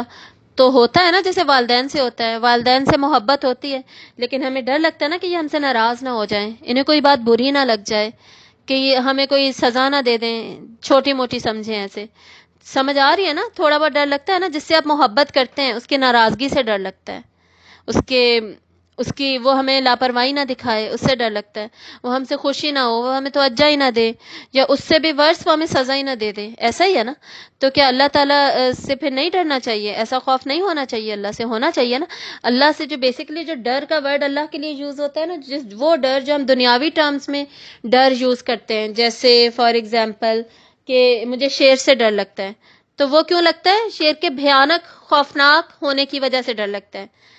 سپوزڈلی مجھے چھپکلی سے ڈر لگتا ہے، وہ کیوں لگتا ہے؟ وہ اتنی گندی لگتی ہے، اس کو دیکھ کے گھن آتی ہے، اس وجہ سے ڈر لگتا ہے۔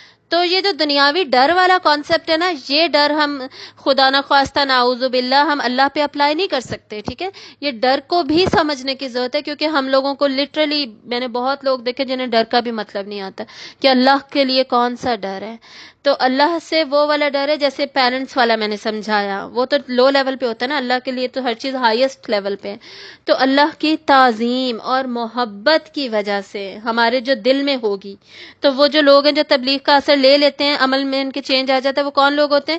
جن کے دل میں کیا ہے؟ پرائمریلی یعنی سب سے پہلے اللہ کی تعظیم اور محبت، اس کی بیسس پر وہ اس بات سے ڈرتے ہیں کہ کہیں اللہ ہم سے ناراض نہ ہو جائے، فکر ہے نا انہیں اللہ کی، پیار ہے، محبت ہے، تو کہیں اللہ ہم سے نظر ہی نہ ہٹا لے، اللہ ہم سے اپنی رحمتوں کے سائے نہ چھین لے، اللہ ہم سے دور نہ ہو جائے، ایسا نہ ہو کہ اللہ مجھ سے راضی ہی نہ ہو، سمجھ آ رہی ہے؟ اور الٹیمیٹ ان دا اینڈ میں اتنا برا ہو جاؤں کہ اللہ مجھے سزا ہی دے، تو یہ سب ڈر ہوتا ہے۔ خشیت سمجھ آ گئی نا کہ خشیت کیا ہوتی ہے؟ تو اور یہ خشیت ہمیں کیوں سمجھنے کی ضرورت ہے؟ کیونکہ ہم پہ پھر ورنہ تبلیغ نہیں اثر کرے گی نا اگر ہم میں خشیت نہیں ہوگی۔ تو اب ہم میں یہ کریکٹرسٹک ہونی چاہیے تاکہ جو اچھے لوگ ہمیں، جو علماء ہمیں سکھاتے ہیں، اس کا پھر اثر ہو ہمارے اوپر۔ اور نمبر 2، ان کانٹراسٹ دوسرے قسم کے لوگوں کی بات ہو رہی ہے اگلی ہی آیت میں، وَيَتَجَنَّبُهَا الْأَشْقَى، اور اجتناب کرے گا اس سے سب سے زیادہ بدبخت، بد نصیب، یعنی لے گا ہی نہیں اسے۔ کس سے اجتناب کرے گا؟ اجتناب مطلب بچنا، اس سے دور ہو جانا، اس کی پرواہ نہ کرنا، اسے چھوڑ دینا۔ ایسا کون کرے گا؟ جس میں کیا کریکٹرسٹک ہوگی؟ جو اشقا ہوگا۔ اشقا کیا ہوتا ہے؟ جو بدبخت ہے، جو بد نصیب ہے، انفارچونیٹ ہے وہ۔ کیوں؟ کیونکہ وہ اللہ کی خشیت ہی نہیں ہے اس کے دل میں، اللہ کا کسی قسم کا کوئی ڈر ہے ہی نہیں، وہ ڈر جو کہ ہونا چاہیے۔ اللہ کی معرفت ہی نہیں ہے اس کے اندر۔ اللہ کی جب معرفت ہوگی تبھی اللہ کی خشیت ہوگی نا۔ اللہ کی محبت اور تعظیم ایسے تو ہمارے دل میں نہیں پیدا ہو سکتی، جب تک اللہ کے اسماء الحسنیٰ کے ذریعے اللہ کی معرفت نہیں ہوگی تب تک خشیت نہیں آئے گی۔ جب خشیت نہیں آئے گی تو پھر وہ شخص انفارچونیٹ ہی رہے گا نا، وہ اشقا میں ہی شامل رہے گا، وہ بدبخت ہی رہے گا۔ اور وہ جو اس کی بدبختی ہے کہ اللہ کی معرفت بالکل نہیں اسے، وہ اس کا اینڈ ریزلٹ کیا ہوگا؟ وہ تبلیغ ہی نہیں لے گا، نصیحت کا، تبلیغ کا اس پہ کوئی اثر ہی نہیں ہوگا۔ اسے جتنا کہتے رہو بچے فجر کی نماز پڑھنی، نہیں پڑھے گا۔ بچے تو خیر معصوم ہوتے ہیں، بڑوں کی میں بات کر رہی ہوں، تو بڑوں کو آپ کہتے رہیں نماز پڑھیں، آپ کہتے رہیں کہ جی دعا اللہ کے نام یوز کر کے، اللہ کے ناموں کے ذریعے سے اللہ سے مانگو، قرآن پڑھو، قرآن کا ترجمہ پڑھو، تفسیر پڑھو، داڑھی رکھو، پردہ کرو، میوزک سننا چھوڑ دو، جھوٹ بولنا چھوڑ دو، غیبت کرنا چھوڑ دو، وعدے توڑنا چھوڑ دو، دھوکے مت دو لوگوں کو، دھوکا کر کے اپنا مال مت بیچو، مال ناپ تول میں کمی بیشی مت کرو، یعنی گناہ تو جتنی لمبی لسٹ ہے پھر بولتے جائیں، قتل نہ کرو، زنا نہ کرو، شراب نہ پیو، جوا نہ کھیلو، یعنی لسٹ تو پھر بہت لمبی ہے گناہوں کی، وہ تو جب ہم بولنے آئیں تو پھر وہ ختم ہی نہیں ہوگی۔ اسی وجہ سے میں اکثر ایک یا دو ایگزامپلس دیتی ہوں، اور باقی ایگزامپلس میں نے کئی دفعہ کہا ہے، آپ اپنی لائف میں سے، اپنے ماحول میں سے، اپنے ارد گرد میں سے خصوصاً اپنا تجزیہ کرنا ہے۔ تزکیہ انسان اپنا کرتا ہے، اپنا تجزیہ کریں، اپنے اندر سے برائیاں ڈھونڈیں کہ اب سیلف دیکھیں، پہلے بھی ہم پڑھ چکے ہیں، توبہ کے لیے بھی پہلا سٹیپ ہے سیلف ریئلائزیشن، تو اپنے تزکیہ کے لیے بھی پہلا سٹیپ ہے سیلف ریئلائزیشن۔ اپنے آپ کو جب تک سمجھیں گے نہیں، آپ میں تبدیلی نہیں آئے گی، تو اپنی سب سے پہلے سمجھیں کہ مجھ میں کیا ہے جو میں نہیں کرتی۔ اپنے لیے تعویلیں نہ دیں، ہاں میں پردہ اس لیے نہیں کرتی کیونکہ جی فلاں فلاں عالم کے مطابق یہ فرض نہیں ہے تو میں نہیں کرتی۔ اپنے آپ کو تعویلیں دے کے مت بخش دیں، ٹھیک ہے؟ عزیمت کا رخصتیں مت لیں، ہر وقت عزیمت لیں، عزیمت کا راستہ ڈھونڈیں، اس کو چوز کریں۔ اللہ کو عزیمت پسند ہے۔ آگے دیکھیے، یہاں پہ ہم نے پڑھ لیا جو اشقا ہوگا وہ اس سے بچنے کی کوشش کرے گا، وہ اسے لے ہی نہیں سکے گا۔ اب جو 9 آیت میں کہا گیا تھا نا، ان نفعت الذکر، اگر فائدہ دے نصیحت کرنا، وہ اس کی تفسیر کمپلیٹ ہو گئی ان اگلی دونوں آیتوں کے ذریعے سے۔ تو اگر فائدہ دے مطلب فائدہ کس کو دے گی؟ جو خشیت رکھتے ہیں، اور فائدہ کس کو نہیں دے گی؟ جو خشیت نہیں رکھتے، اور وہ سب سے زیادہ انفارچونیٹ ہے، تو وہ اس سے پھر اس کا اثر نہیں لے سکیں گے، وہ ان کے عمل میں کوئی تبدیلی نہیں آئے گی۔ اور پھر ان کا نتیجہ کیا نکلے گا؟ الذی یصلی النار الکبریٰ، ان کی اسی بدبختی کی وجہ سے یہ جلے گا آگ میں بہت بڑی۔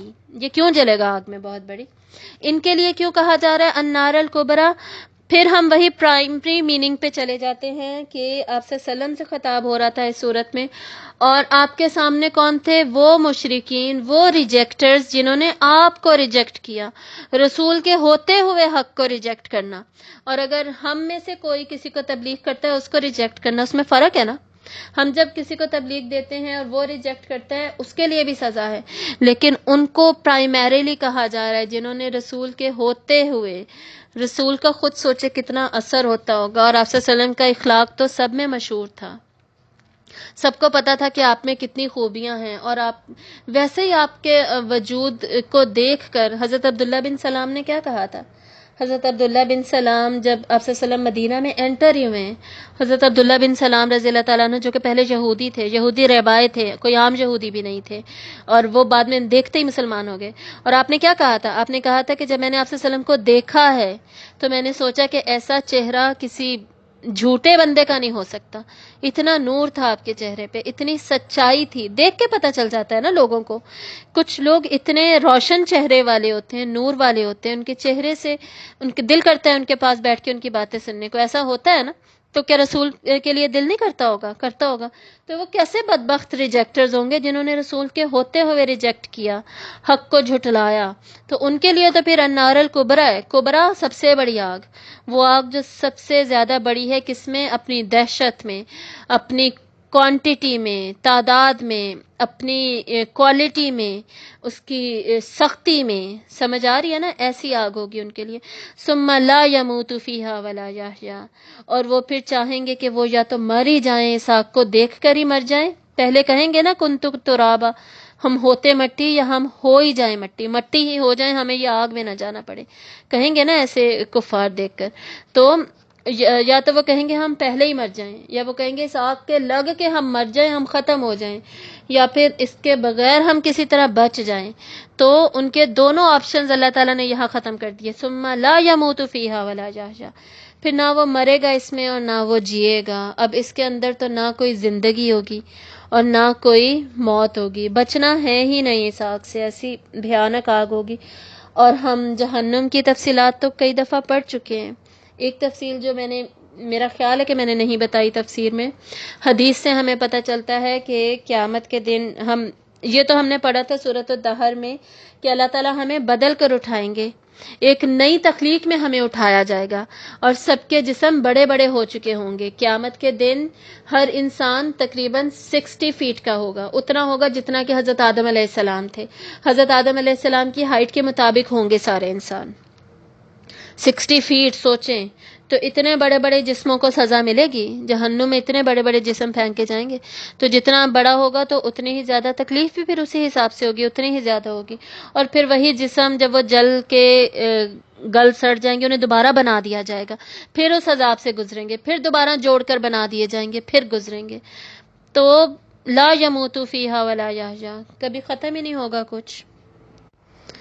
ہم نے سورۃ المدثر میں بھی پڑھا تھا لا تبقی ولا تذر، وہ انسان کو نہ تو باقی رہنے دے گی، اس کو باقی نہیں رہنے دے گی مطلب مار ہی ڈالے گی، اور نہ ہی اسے چھوڑے گی، مرا ہوا بھی نہیں چھوڑے گی، پھر سے وہ بن جائے گا، پھر اس کے ساتھ ایسا ہی ہوگا، چھوڑے گی مطلب وہ اس عذاب سے نکل نہیں سکے گا کسی بھی طرح سے، ہمیشہ ہمیشہ پھر اسی طرح رہے گا، کتنا خوفناک منظر ہے نا، اور کیوں ہے یہ بدبختی، یہ ناکامی، پہلے ہمیں بتا دیا کہ ناکامی ہے، کس وجہ سے یہ ناکامی، جس نے تذکیر نہیں لی، تذکیر کس نے نہیں لی، تذکیر کس چیز کے ذریعے سے کی گئی تھی؟ پرائمریلی قرآن کے ذریعے سے کی گئی تھی، تو انہوں نے قرآن نہیں لیا، اصل میں انہوں نے وحی نہیں لی، اللہ کے احکامات، اللہ کی ہدایت، جو کہ جس کی فرسٹ سورس ہمارے لیے مینول ہمارے پاس قرآن ہے، قرآن کے ذریعے سے وہ ہونی تھی، لیا ہی نہیں، اگنور کیا، قرآن کے ساتھ بے اعتنائی کا جو رویہ ہوتا ہے، لاپرواہی کا جو رویہ ہوتا ہے وہ برتا،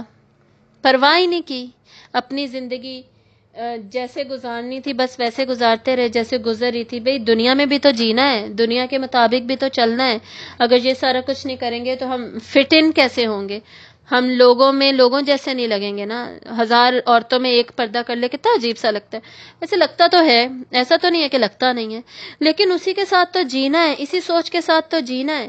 ایک دفعہ میں نے آپ کو کتنی خوبصورت حدیث تھی، وہ حدیث سن کر بڑا حوصلہ ملتا ہے، اکثر میں وہ بتاتی ہوں اور مجھے بہت پیاری لگتی ہے۔ اسلام جب آیا تب بھی اجنبی تھا، تھوڑے لوگ تھے نا مسلمان، سب کو لگتا تھا کہ یہ کیا ہے، یہ کون سا دین آیا، یہ کیسا ہے۔ اسلام جب جائے گا تب بھی اجنبی ہوگا، ہمیشہ اسلام اجنبی ہوگا، سب کو عجیب ہی لگے گا، 100 میں ایک عورت پردہ کری، عجیب ہی، سب کو عجیب لگے گا، اس کو بھی عجیب لگ رہا ہوگا کہ یہ کیا ہے۔ اسلام اس طرح فٹ ان نہیں کرے گا معاشرے میں، کلچر کو اڈاپٹ نہیں کرنا اسلام نے، نہ ایک کلچر اس طرح ایکسیپٹ کرے گا، ہم اجنبی ہی رہیں گے۔ اور اس حدیث کا اینڈ کہاں ہوتا ہے؟ اور خوشخبری دے دیجئے اجنبی لوگوں کو۔ یہ جو اجنبی لوگ ہیں، جو معاشرے میں اجنبی بن کے رہتے رہے، سب سے الگ بن کر رہتے رہے، ان کو خوشخبری دے دیجئے۔ آپ آفیسز میں جائیے، کتنے لوگوں نے داڑھی رکھی ہوتی ہے، جو ایک دو نے داڑھی رکھی ہو ان کا مذاق اڑایا جا رہا ہوتا ہے، ان کو کتنا نہیں کیا کچھ کہا جا رہا تھا، حالانکہ سچ حقیقت وہ ہے، حالانکہ سب کا ویسا حلیہ ہونا چاہیے تھا، لیکن وہ اجنبی ہے ایک، اور خوشخبری اس کے لیے ہے۔ تو ہم نے کیا کرنا ہے؟ ہم نے یہ ناکامی کا راستہ چوز کرنا ہے یا قرآن کو لے لینا ہے، اس کو حفظ کرنے کی کوشش کرنی ہے، سمجھنے کی کوشش کرنی ہے، اس کے ذریعے تبلیغ کرنی ہے، دوسروں کی تبلیغ ہم نے بھی لینی ہے، اس کا اثر لینا ہے، اپنے عمل کو بدلنا ہے اور کامیاب ہونا ہے۔ کامیاب ہونا ہے یا ناکام ہونا ہے، یہ اب ہمارے ہاتھ میں۔ اگلی آیت دیکھیے، یہاں سے ویسے 13 سیکشن سے اب ہم 13 نہیں 14 آیت سے اب ہم لاسٹ سیکشن سٹڈی کر رہے ہیں۔ کامیابی کیا ہے؟ قد افلح، یقیناً کامیاب ہو گیا، من تزکا، وہ جو جس نے تزکیہ کیا، وہ جو پاک ہو گیا، تزکیہ جس نے اپنا کر لیا، پاکی اختیار کر لی۔ تزکیہ کیسے کیا؟ قرآن کے ذریعے اس نے اپنا تزکیہ کر لیا۔ تزکیہ ہوتا کیا ہے؟ اب ہم یہ ڈیٹیل میں دیکھ لیں گے تاکہ ہمیں یہ پتہ چل جائے کہ پھر ہماری کامیابی کیسے ہے۔ تزکیہ کریں گے، تزکیہ کے پروسیس، تزکیہ ایک پروسیس ہے انٹرنل کلینزنگ کا، اپنی روحانی صفائی، اندر کی صفائی، روحانی صفائی پلس روحانی طور پر پروان چڑھنا، روحانی تربیت، یہ دو ورڈز آپ نے یاد رکھنے تزکیہ کے لیے، چاہے لکھ لیں انہیں۔ یہ جو ہماری ٹرمز ہیں، جیسے میں نے شروع میں تسبیح کا بھی بتایا تھا، تحمید کا بھی بتایا تھا، پہلے کئی دفعہ تکبیر بھی بتائی ہے، پھر تذکرہ بتایا ہے، اور اب یہ تزکیہ بتا رہی ہوں، یہ زے ہے، وہ جو تذکرہ میں آتا ہے وہ زال ہے، ٹھیک ہے؟ یہ تزکیہ یہ جو ہماری ٹرمز ہیں ان کے مطلب سب کو آنے چاہیے، یہ پلیز کم از کم لکھ لیا کریں۔ تزکیہ کیا ہے؟ ہماری انٹرنل کلینزنگ۔ اب روحانی طور پر ہم کیسے اپنے آپ کو صاف کریں، کیسے ہماری گروتھ ہو کہ الٹیمیٹلی ہم اس میچورٹی کے لیول پر، دیکھیں ساری صورت کنیکٹڈ ہے، شروع تو میں بھی اینڈ ریزلٹ اور میچورٹی کی بات ہوئی تھی نا، وہ جو میچورٹی کا لیول ہے ہمارے لیے کامیابی ہے کہ اس تزکیے کے پروسیس سے گزریں تو ہمیں وہ کامیابی ملے۔ اب ہم اپنی روحانی صفائی کیسے کریں؟ روحانی صفائی ہم کر سکتے ہیں صرف اور صرف قرآن کے ذریعے، قرآن و حدیث کے ذریعے ڈیفینیٹلی، لیکن یہاں پر اس کا ٹاپک قرآن ہے تو اس لیے ہم قرآن کے بارے میں پڑھیں۔ پہلے بھی بتایا تھا، یاد رکھیے گا، قرآن اگر تھیوری ہے تو اس کا پریکٹیکل ہے حدیث، ٹھیک ہے؟ تھیوری اور پریکٹیکل کو آپ الگ نہیں کر سکتے، قرآن کے احکامات کو عملی طور پہ کر کے دکھا دیا حدیث کے ذریعے، وہ لکھی ہوئی ہم تک پہنچی ہیں، ہم دیکھ نہیں سکتے نا اب رسول کو، انہوں نے تو دیکھا تھا حدیث کو، ہم نہیں دیکھ سکتے، تو شکر کریں کہ ہم تک لکھی ہوئی پہنچ گئی۔ تو تھیوری اور پریکٹیکل کو ہم کبھی بھی الگ نہیں کر سکتے، ٹھیک ہے؟ تو وہ جو تھیوریٹیکل ساری سٹڈی ہے قرآن میں، اس کے ذریعے ہوتا ہے ہمارا تزکیہ۔ تو بیسکلی روحانی صفائی میں، تزکیے میں کیا ہوگا؟ ہمارے اندر، یاد رکھیے گا، کچھ ایسے اوصاف، صفتیں، ایسی کریکٹرسٹکس اللہ نے رکھی ہیں جو کہ اچھی ہیں، جن کو پروان چڑھنا چاہیے۔ فار ایگزامپل اللہ کی معرفت، فار ایگزامپل سچ بولنا، یہ دو ایگزامپلس لے لیتے ہیں، ٹھیک ہے؟ سچ بولنا، اس کو پروان چڑھنا چاہیے۔ تو پھر ہم کلینزنگ کس کی کریں گے؟ ارد گرد جو باطل ہے، جیسے جھوٹ بول رہے تھے، دھوکہ دے رہے تھے، اور غیبتیں کر رہے تھے، چغلیاں کر رہے تھے، جھوٹے الزام بھی لگا رہے تھے، ناپ تول میں کمی بھی کر رہے تھے، لیکن فطرت میں اللہ نے کیا رکھا تھا؟ سچ بولنا۔ ہم نے اس کو گندا کیسے کر دیا؟ یہ ساری اتنی ساری یہ والی برائیاں ڈال کر۔ تو ان کو اب ہم نے صفائی کرنی ہے، ان سب کو ہٹانا ہے، ان سب کو نکالنا ہے۔ دیکھیں جب یہ سارا کچھ نکالیں گے نا، تب وہ سچ پروان چڑھے گا، پھر اس کی گروتھ ہوگی، پھر وہ واضح ہوگا، پھر نظر آئے گا۔ تزکیہ اگر ہم ڈکشنری میں دیکھیں نا، یہ ورڈ مالی کے لیے یوز ہوتا ہے، مالی یہ کام کرتا ہے کہ اس نے ایک پودا لگایا ہے، فرض کریں گلاب کا، ارد گرد بہت ساری جھاڑیاں اگاتی ہیں، وہ اس گلاب کو پروان نہیں چڑھنے دے رہی، اس کی جڑ کو مضبوط نہیں ہونے دے رہی، اس کے راستے میں رکاوٹ بن رہی ہیں، تو وہ مالی کیا کرے گا؟ وہ ساری جھاڑیاں نکالے گا، نکول کے ادھر ادھر پھینک دے گا، انہیں ہٹا دے گا، بیسکلی زمین کو صاف کرے گا، وہ فرٹائل ہو جائے گی پھر سے۔ پھر وہ جو گلاب کا پودا ہے، اس کی جڑوں کو بھی مضبوط ہونے کا، بنیاد مضبوط ہونے کا ٹائم ملے گا، اس کو پروان چڑھنے کا، اس کی تربیت ہونے کا، اس کو میچورٹی کے لیول پہ پہنچنے کا، اس کو خوبصورت بننے کا، ہر چیز کا اسے موقع مل گیا. سمجھ آ رہی ہے نا؟ تو یہ جو ساری برائیاں ہمارے دل میں جمع ہو جاتی ہیں، باطل جمع ہو جاتا ہے، ہمارے گناہوں کی وجہ سے ہمارے دل پہ جو زنگ لگتا رہتا ہے، مہر لگ جاتی ہے، تالے لگ جاتے ہیں، اس سب کی وجہ سے کیا ہوتا ہے؟ غفلت کے پردے پڑ جاتے ہیں، الٹیمیٹلی تالے لگ جاتے ہیں. اس لیے ہم نے ان سارے گناہوں کو نکالنا ہے اپنی لائف سے، ان ساری برائیوں کو، ساری کمیوں کو، تاہیوں کو، ہم نے باطل کو ہم نے نکالنا ہے، تاکہ جو ہماری فطرت میں، ہمارے دل میں اللہ نے جو نور رکھا ہے، نور فطرت رکھا ہے، جو حق رکھا ہے، وہ پروان چڑھے، وہ نکلے ہمارے دل سے. آپ نے دیکھا ہوگا کچھ لوگ فطرت سلیم پر ہوتے ہیں، جن کے دل بھی سلیم ہوتے ہیں. ایسے لوگ ہوتے ہیں نا، سلامت دل. سلامت دل کون سا ہوتا ہے؟ اللہ تعالیٰ نے کہا ہے نا کہ اپنے دل کو سلیم بناؤ، سلامت رکھو. وہ جو ہر طرح کی اس طرح کی روحانی بیماریوں سے، یہ روحانی بیماریاں ہیں، ٹھیک ہے، اور قرآن شفا ہے ان روحانی بیماریوں کے لیے. سورہ یونس میں ہم پڑھتے ہیں، قرآن مجید کیا ہے؟ شفا. اور بھی کئی جگہ پڑھتے ہیں، وہ بھی تزکیے کی ڈیفینیشن میں یہ کمپلیٹ ہو رہا ہے. اس لیے میں یہ سارا ریلیٹ کر رہی ہوں، اس کو سمجھیے پلیز. ہر جگہ قرآن میں بار بار یہ سمجھایا جاتا ہے، سکھایا جاتا ہے. قرآن ان ساری روحانی بیماریوں کو ختم کرے گا، شفا ہے ان کے لیے. تو پھر تزکیہ قرآن کے ذریعے ہی ہوگا نا. یہ بھی پروف ہمیں مل گیا کہ تزکیہ قرآن کے ذریعے ہی اس وجہ سے ہوگا، کیونکہ قرآن میں ہی شفا ہے. تو اگر ہم اپنے دل کو پاک صاف نہیں کریں گے تو وہ اصل اوصاف، وہ تمام اصلی والی چیزیں، وہ سارا حق کون سا تھا؟ صرف سچ بولنا نہیں، باقی ساری ایگزامپلز. ہمیں اپنے آپ کو کور رکھنا چاہیے، موڈیسٹی اختیار کرنی چاہیے، ننگے دھڑنگے نہیں گھومنا پھرنا چاہیے، جیسے جو دل کیا بس جاؤ، جیو اور جینے دو جی. اور شرک بھی کر رہے ہیں، اور قبروں پہ جا رہے ہیں، اور سارا کچھ ہو رہا ہے. یہ سارا کچھ ہمارے اندر نہیں ہے. جو اصلی والے اوصاف ہے نا ہمارے اندر، وہ سارے پھر نکلیں گے. ان سب کو پروان چڑھائے گی. جو شرم و حیا ہمارے اندر ختم ہو چکی ہے، ہمیں احساس ہوگا نہیں مجھے شرم آتی ہے، نہیں مجھے حیا آتا ہے، مجھے محسوس ہوتا ہے، مجھے اپنی نظر خود جھکا کے رکھنی چاہیے. میرے دل کو یہی فیل ہوتا ہے. مجھے لگتا ہے کہ ہے ہی ایسے، انسان کو لگ رہا ہوتا ہے نا، ایسے اسے محسوس ہو رہا ہوتا ہے. تو وہ جتنے بھی اصلی والے اوصاف، سچ والے مطلب حق والے اوصاف ہمارے اندر ہیں، ان کو پروان چڑھانے کے لیے کلینزنگ کی جاتی ہے، صفائی ہوگی. روحانی بیماریاں، یہ گناہ سارے ہم اپنی لائف سے نکالیں گے تو کیا ہو گیا؟ اینڈ ریزلٹ تزکیہ نفس. ہم نے اپنے نفس کا تزکیہ کر لیا. وہ ہوا قرآن و حدیث کے ذریعے. تو جب وہ ہو گیا، جس نے کر لیا تزکیہ، الٹیمیٹلی اس کے لیے کیا ہے؟ کامیابی. سمجھ آ گئی نا؟ یہ ہے کامیابی کا فارمولہ جو اس صورت میں ہمیں بتایا گیا ہے. اور اس کے لیے تزکیہ نفس کے لیے جو 2 سٹیپ ہمیں بتائے گئے ہیں، وہ کرنا کیا ہے؟ ایک تذکیر، نصیحت کرنی بھی ہے، اور دوسروں کی نصیحت ہم نے لینی بھی ہے. یہی نہیں کہ جو نصیحت کر رہا ہے جی وہ پرفیکٹ ہو گیا ہے، وہ صرف اب دینے کے لیے بیٹھا ہوا ہے.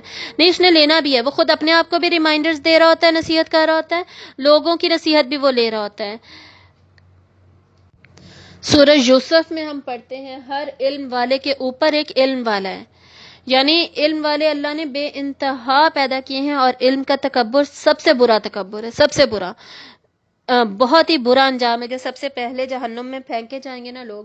حدیث آپ لوگوں میں سے شاید کافی نے پڑھی ہے. ان میں ایک عالم ہوگا، ایک مجاہد ہوگا، اور ایک اور ہوگا، میرے ذہن میں نہیں آ رہا، لیکن یہ 2 ہوں گے، عالم اور مجاہد. وہ جن کی نیتیں ہی ٹھیک نہیں تھی، جنہوں نے اللہ کی خاطر یہ دونوں کام نہیں کیا، اور اپنے آپ کو بڑی چیز سمجھی، اور اپنے نام کے لیے یہ کام کیے. ٹھیک ہے، 3 کیٹیگریز تھی بیسکلی، 2 یہ تھی. تو عالم کی بیسکلی بات ہو رہی تھی.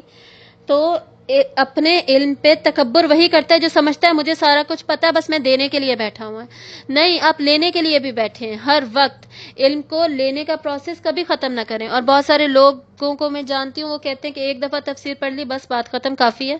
نہیں، ایک دفعہ پڑھنا کافی نہیں ہے. فار ایگزامپل امام بخاری کو ہی دیکھ لیجئے، کتنے استاد تھے ان کے. وہ خود کیا وہ ہستی تھے، خود کتنی کتابیں لکھ دی، پھر بھی ان کے اتنے استاد. کبھی فلاں شہر میں جا رہے ہیں استاد کے لیے، کبھی فلاں شہر میں جا رہے ہیں، اب میں اس استاد سے پڑھوں، اب میں اس استاد سے پڑھوں، اب میں اس ٹیچر کے پاس جاؤں.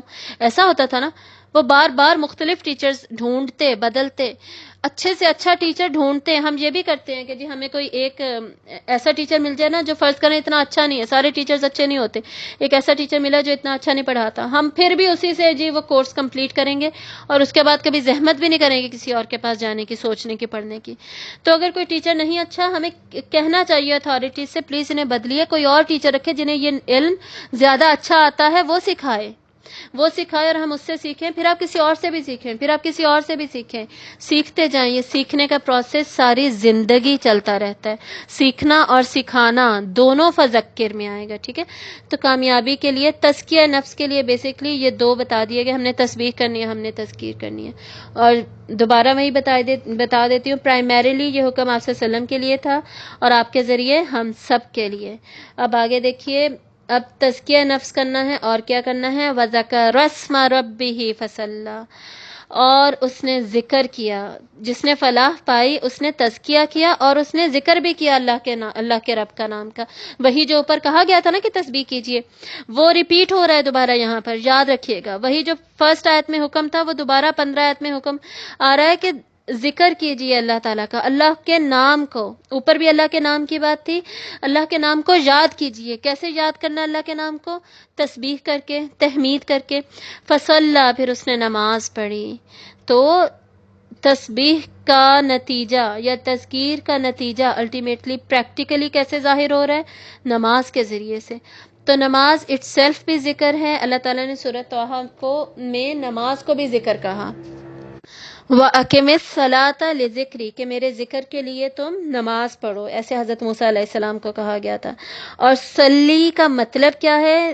صلی کا بیسکلی مطلب ہوتا ہے متوجہ ہونا، اللہ تعالیٰ کے سامنے ظاہری طور پر ہی نہیں، اللہ کی طرف متوجہ ہو جانا. ویسے تو ہم ظاہری طور پہ بھی نہیں ہوتے، ہم بس کھڑے ہوتے ہیں اور ہم ایبسنٹ مائنڈیڈ ہوتے ہیں، ہمارا مائنڈ کہیں اور چل رہا ہوتا ہے. تو وہ کیا ہوا؟ غلط ہو گیا. خشوع و خضوع کے بغیر وہ نماز، وہ صلی کا جو کانسیپٹ تھا وہ نہیں ہوا. ٹھیک ہے، تو ظاہری طور پر بھی اللہ کی طرف متوجہ ہونا ہے جو کہ ہم نماز میں ہونے کی کوشش کرتے ہیں، اور باطنی طور پر دل و دماغ سارا کچھ اللہ کے سامنے جھکا ہوا ہونا چاہیے. باطنی طور پر بھی ہم اللہ کی طرف متوجہ ہو گئے. تو ہم نے اللہ کے نام کا ذکر کرنا ہے اور نماز پڑھنی ہے. اور نماز میں ہم اللہ کے نام کا کتنا زیادہ ذکر کر رہے ہوتے ہیں، تحمید بھی کرتے ہیں، تسبیح بھی کرتے ہیں، ہم نماز میں تکبیر بھی بیان کرتے ہیں. اور نماز کا آغاز کہاں سے ہوتا ہے؟ اللہ اکبر سے. اللہ اکبر اٹ سیلف کیا ہے؟ اللہ کا ذکر ہی تو ہے. تو ذکر کیجئے اور نماز پڑھیے. وہی جو پہلی آیت میں بھی حکم تھا اسی کو مزید الیبریٹ کیا گیا ہے یہاں پر 15 نمبر آیت میں. بل تؤثرون الحیات الدنیا، بلکہ تم ترجیح دیتے ہو دنیا کی زندگی کو. اب دیکھیں اوپر والی 2 آیتوں میں، تیسری میں بھی، چوتھی میں بھی، بیسکلی جہاں سے ہم پڑھ رہے ہیں آیت نمبر 10 سے 15 تک ڈائریکٹ خطاب نہیں تھا، ڈائریکٹلی تم کہہ کے بات نہیں کی گئی تھی. ان میں فعل امر بھی نہیں ہے، فعل امر ان سے پہلے تھا، ہے نا. حاضر کا صیغہ نہیں تھا ان میں غائب کا صیغہ تھا، وہ اس ایسے ہی تھا نا. یہاں پہ اب حاضر کا صیغہ دوبارہ آ گیا. مطلب کہ ہم سن رہے ہیں کہ اچھا ایسا کرنا چاہیے، اچھا یہ کرنا چاہیے، اچھا یہ نہیں کرنا چاہیے. اب ہم سوچ رہے ہیں کہ ہم یہ کرتے کیوں نہیں ہیں، وجہ کیا ہے، یا فلاں شخص ایسا کرتا کیوں نہیں ہے، وجہ کیا ہے. اللہ تعالیٰ آگے وجہ بتا رہے ہیں. اور تم کہہ کے بات کریں کہ تم یہ کیوں نہیں کرتے. تم اس لیے یہ سب نہیں کرتے کیونکہ ابھی بھی تمہارے دل میں دنیا کی محبت ہے. تمہاری پریفرنس ہی فرق ہے. تمہاری پریفرنس کیا ہے؟ دنیا کی زندگی. تم نے دنیا کو مسافر خانہ سمجھا ہی نہیں، تم نے سارا کچھ دنیا کو ہی سمجھ لیا. دنیا کی کامیابی، دنیا میں کریئر پروگریشن، دنیا میں کوالیفیکیشنز، دنیا میں شادی بیاہ، بچے، اور پھر بچوں کی تعلیم. تم نے اپنا گول، پھر ریٹائرمنٹ پلانز، پھر میں نے بڑا گھر بنانا ہے، میری یہ گاڑی ہونی چاہیے، میرے 5 پلاٹس ہونے چاہیے، بچوں کے لیے میں یہ بنا دوں. تم نے اپنا گول اس کو بنا لیا. حالانکہ یہ سب ایک لیول تک جائز تھا. تم نے دنیا کے فائدے تمہارے لیے رکھے، تم نے اٹھانے یہ فائدے، لیکن آخرت کو اگنور کر کے نہیں. الٹیمیٹ فائدے اس کے ایکسپینس پہ تو نہ کرتے یہ سارا کچھ، تم وہ ایکسپینس پہ کرتے رہے یہ سارا کچھ. تم نے پریفرنس دینی تھی آخرت کو، تم نے وہ نہیں دی، تم دنیا کو پریفرنس دیتے رہے. بس ایک چیز ذہن میں بٹھا لیں کہ دنیا مسافر خانہ ہے، مسافر ہم ٹریولر ہیں، یہاں سے سفر کر کے بس جانے کے لیے آئے ہیں، جا کے ہماری منزل کچھ اور ہے، ہم نے وہاں پہ پہنچنا ہے. تو وہ پھر انسان اتنا زیادہ دل نہیں لگائے گا دنیا کے ساتھ. پھر ہم یہ جو اللہ نے حدود رکھی ہیں نا ان میں سے کراس کر کے پھر دنیا کے کام کرنے کی کوشش نہیں کرے گا. مجھے اتنا پیسہ چاہیے، میں حرام بھی کما لوں کوئی بات نہیں، میں سود بھی کما لوں کوئی بات نہیں، میں جھوٹ بول کے بھی کچھ پیسے غصب کر لوں اپنے بزنس میں، کوئی مسئلہ نہیں ہے، کوئی بات نہیں. تو پھر وہ انسان یہ سارا کچھ نہیں سوچے گا. میں شادی پہ ناچ گا لوں، ہمارے محلے میں ہماری سوسائٹی ہے، بیسکلی سوسائٹی میں جامع مسجد ہے، سامنے جامع مسجد کے سامنے پارک ہے، یعنی روڈ کراس کریں سامنے پارک، ایک دوسرے کے نیبرز ہیں پارک اور مسجد. تو اس پارک میں شادیاں ہو رہی ہوتی ہیں، شادیوں پہ میوزک لگا ہوا ہوتا ہے اتنا اونچا، سامنے مسجد ہے اللہ کا گھر. اور میں نے انہیں بولا بھی کہ بھئی آپ کم از کم مسجد اللہ کے گھر کا خیال کریں کہ صرف اس پارک میں آپ نہ الاؤ کریں میوزک. اتنے سارے اور پارکس ہیں، بڑے پارکس ہیں، وہاں پر جا کے ہماری سوسائٹی الحمدللہ ویل ڈیولپڈ ہے، اب وہاں پر جائیں، آپ کر لیں بھئی جو آپ نے کرنا. ویسے رکیں گے تو نہیں، رکتے ہی نہیں ہیں آج کل لوگ، سمجھتے ہی نہیں ہیں میوزک حرام ہے. غامدی صاحب نے فتویٰ دے دیا بھئی میوزک سن سکتے ہیں، تو مانتے ہی نہیں ہیں جی لوگ. حالانکہ میوزک حرام ہے، قرآن میں دلیل ہے اس کی اور حدیث میں تو ہے ہی ہے، دلیل ملتی ہے. وہ لوگ جو کہتے ہیں کہ جس کی کوئی دلیل ہی نہیں ہے وہ غلط کہتے ہیں، ان کو علم ہی نہیں ہے، جھوٹ کہتے ہیں، انہیں پتہ ہی نہیں ہے. دلیل ہے اس چیز کی، میوزک حرام ہے. اور جو میوزک کے پیچھے پڑ جاتا ہے اسے قرآن اچھا نہیں لگتا، وہ قرآن نہیں سنتا، پھر وہ قرآن کی تلاوت نہ کرتا ہے نہ سنتا، اس کا دل ہی نہیں لگتا قرآن کے ساتھ. یہ وہی تزکیے والی بات ہو گئی نا. اب میوزک کو اپنے دل سے نکالیں گے تب جو تلاوت قرآن کی محبت ہے روحانی، آپ کی روح کے لیے غذا ہی قرآن ہے، میوزک غذا نہیں ہے. دیکھیں قرآن کو کیسے ریپلیس کیا لوگوں نے میوزک کے ساتھ. تو اس روحانی غذا جو اس کو چاہیے تھی اس کو پھر قرآن ملے گا تو کیا وہ یہ صفت آپ کی پروان نہیں چڑھے گی؟ اب میوزک کو ہٹائیں گے اپنے دل سے تو تلاوت قرآن آپ کا دل نہیں کرے گا؟ کیا کرے گا نا. یہ بھی تزکیہ کی ایک چیز، تزکیہ کا ایک پروسیس ہے، اس میں یہ شامل ہو جائے گا. تو سامنے اللہ کا گھر اور سامنے اتنی اونچی آواز میں میوزک چل رہا ہے اور ہمارے احساسات مر چکے ہیں، ہمیں احساس ہی نہیں ہوتا. اور یہ کیوں ہو رہا ہے؟ وہی وجہ اللہ تعالیٰ نے بتائی ہے. تم ترجیح دیتے ہو دنیا کی زندگی کو، بل تؤثرون الحیات الدنیا والآخرۃ خیر وابقا. اور جہاں پر اللہ تعالیٰ اپنی پریفرنس بتا رہے ہیں کہ میں پریفر کرتا ہوں آخرت کو، آخرت بہتر ہے، آخرت باقی رہنے والی ہے، زیادہ باقی رہنے والی، ہمیشہ رہنے والی، ہمیشگی کی زندگی بہترین. دنیا کے مقابلے میں تم کمپیریزن کر کے دیکھ لو. صرف اس لیے نہیں تم مانتے out of sight out of mind کہ جی وہ ابھی نظر نہیں آ رہی تو وہ ہے ہی نہیں. تو جب اس دن کھڑے ہوئے ہوگے تم سامنے، پھر تم کہو گے کاش میں نے ایک دن بھی ضائع نہ کیا ہوتا دنیا کا، میں سجدے ہی کرتا رہتا، قرآن ہی پڑھتا رہتا. پھر ہماری یہ حالت ہوگی. تو اچھا نہیں ہے کہ ہم ابھی ریئلائز کر لیں اس کو، وہ جو ہمیں نظر نہیں آ رہا جو غیب میں ہے اس کو ہم حقیقت بنا لیں اپنے لیے، ہم سمجھ لیں کہ وہ اصل میں ہونا ہے، وہ ہو کر ہی رہے گا. اور جب ہم یہ مانیں گے تبھی ہم پھر آخرت کو پریفرنس دیں گے اور ہم سمجھ جائیں گے کہ آخرت بہتر ہے ہمارے لیے، وہ ہمیشہ رہنے والی ہے. تیاری ہم نے اس کی کرنی تھی، دنیا کے لیے ہم نے نہیں رہنا تھا. ان ھذا لفی الصحف الاولی، یقیناً یہ البتہ پہلے صحیفوں میں بھی تھا. یعنی یہی کامیابی کا فارمولہ کہ تزکیہ نفس کرو، ذکر کرو، تسبیح کرو، تبلیغ کرو، یہ سب ہی پہلے صحیفوں میں بھی بتایا گیا تھا. پہلے صحیفوں میں کوئی کامیابی کا فارمولہ ڈیفرنٹ نہیں بتایا گیا تھا، صرف شریعت میں فرق تھا کہ اس کو نماز تو سب نے پڑھنی تھی، ان کی نماز کا شاید طریقہ فرق ہوگا. جیسے ہمیں پتہ ہے کہ روزہ انہوں نے بھی رکھنا تھا، سب شریعتوں میں روزہ تھا، لیکن ان کا روزہ تھوڑا فرق تھا کہ ان یہودیوں کا روزہ ایسا تھا نا کہ 12 آورز کا وہ 24 آور روزہ ہوتا تھا ان کا، مغرب سحری نہیں ہوتی تھی نا ان میں. تو شریعت کی امپلیکیشن میں فرق تھا، ان کو ڈفرینٹ طریقے سے دیے گئے رولز ان کے مطابق، ان کے کلچر کے مطابق، ان کی فطرت کے مطابق، اس زمانے کے مطابق، ان کی ریکوائرمنٹس کے مطابق، اور ہمیں اس حساب سے شریعت دی گئی. لیکن جو میسج تھا ایمانیات کا وہ تو سیم تھا، تب بھی سیم تھا، آج بھی سیم ہے. ان الدین عند اللہ الاسلام، ہمیشہ سے دین اللہ کے نزدیک اسلام ہی ہے. حضرت ابراہیم علیہ السلام بھی اسلام پر تھے، سارے نبی اسلام کا ہی میسج لے کر آئے. یہی تھا پرانی کتابوں میں، پرانے صحیفوں میں یہی لکھا ہوا تھا. صحیفہ کسے کہتے ہیں؟ صحیفہ بکلیٹس کو کہتے ہیں، جو کہ کتاب کی چھوٹی فارم ہوتی ہے، سائز میں اسمال ہوگا، وہ صحیفہ ہوتا ہے۔ تو پہلے صحیفوں میں بھی یہی میسج تھا، اور ہم کتابوں کے بارے میں تو آلریڈی پورے قرآن مجید میں ہم پڑھتے ہیں، خصوصاً سورۃ النساء میں اور بہت ساری صورتوں میں، مدنی صورتوں میں خصوصاً، کہ تورات، زبور اور انجیل اور قرآن، یہ 4 کتابیں ہیں نا، ان سب کا میسج سیم تھا، اسلام ہی ان سب کا میسج تھا۔ اور یہاں پہ ہمیں کیا پتہ چل رہا ہے؟ اللہ کے صحیفوں کا میسج بھی سیم تھا۔ صحفی ابراہیم و موسیٰ، وہ صحیفے جو حضرت ابراہیم علیہ السلام کو دیے گئے اور حضرت موسیٰ علیہ السلام کو دیے گئے، ان سب کا میسج بھی یہی تھا۔ مطلب کامیابی کا فارمولہ شروع سے لے کے اینڈ تک ایک ہی رہے گا۔ تمہارے اس کو چینج کر دینے سے یا کامیابی حاصل کرنے کے لیے پروسیس کیا ہونا چاہیے؟ اس کو چینج کرنے سے حقیقت نہیں بدل جائے گی۔ حق تو بھئی یہی ہے، اور یہی تھا، یہی رہے گا ہمیشہ۔ ہماری کامیابی اسی میں ہے کہ ہم آخرت کو زیادہ بہتر سمجھنے لگ جائیں، ہم یہ ریئلائز کر لیں کہ جی وہی ہمیشہ رہنی ہے، ہم دنیا کو پریفر کرنا چھوڑ دیں۔ جب ہم یہ کام کر لیں گے تو پھر ہی ہمیں کامیابی ملے گی۔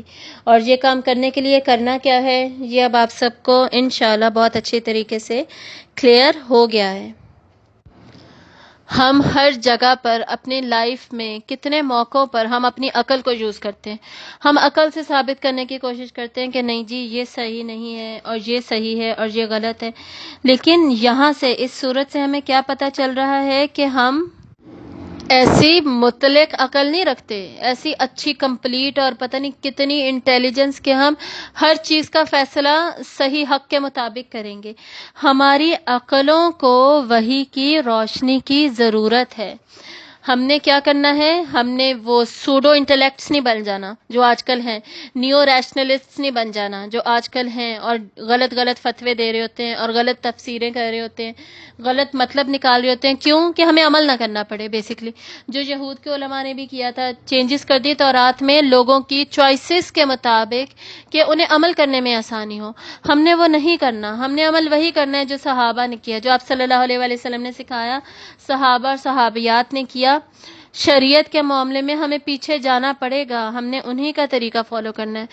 تو ہماری عقلوں کو کس چیز کی ضرورت ہے؟ وحی کی روشنی کی، قرآن کی ضرورت ہے۔ قرآن کی روشنی میں ہی ہم عقل اگر استعمال کریں گے تو ہی ہم صحیح فیصلہ کر سکتے ہیں، نہیں تو خیر انسان نے یہ بھی دعوے کر دیے کہ جی مجھے کسی نے بنایا ہی نہیں، میں تو خود ہی بنا ہوں اور میں سارا کچھ میں خود ہی ہوں۔ تو انسان کی عقل تو پھر جب ایسے نکلتی ہے، حد کراس کرتی ہے، اور جیسے کسی وحشی جانور کو چھوڑ دیا جاتا ہے ایسے چھوڑ دیں تو پھر وہ تو پھر ایسے ہی فیصلے کرے گی۔ تو ہم اگر چاہتے ہیں کہ ہم حق پر فیصلے کریں، ہم اللہ کی انسلیومنٹ میں، اپنے رب کی انسلیومنٹ میں، اس کی غلامی میں خود آ جائیں، اور ہم قرآن کے مطابق اپنی لائف سٹائل کو، اپنی پوری زندگی کو خود ڈھال لیں۔ اب اینڈ میں میرے خیال میں ہر صورت کے اینڈ میں قرآن مجید پہ کافی لمبا بیان کرتی ہوں، اب میرے خیال میں کرنے کی ضرورت نہیں ہے، سب الحمدللہ سمجھ چکے ہوں گے، اور اس صورت کا بھی وہی میسج ہے، قرآن کو مت چھوڑیے۔ تو بس ہم اینڈ میں انشاءاللہ آیت پڑھتے ہیں، دعا پڑھتے ہیں۔ اللہم ارزقنی التفکر والتدبر بما یتلوہ لسانی من کتابک والفہم لہ والمعرفۃ بمعانی والنظر فی عجائب والعمل بذلک ما بقیت انک علی کل شیء قدیر۔ اللہم آنس وحشتی فی قبری، اللہم ارحمنی بالقرآن العظیم واجعلہ لی اماما ونورا وہدا ورحمہ۔ اللہم ذکرنی منہ ما نسیت وعلمنی منہ ما جہلت وارزقنی تلاوتہ آناء اللیل وآناء النہار واجعلہ لی حجۃ یا رب العالمین۔ سبحانک اللہم وبحمدک اشہد ان لا الہ الا انت استغفرک واتوب الیک۔ السلام علیکم ورحمۃ اللہ وبرکاتہ۔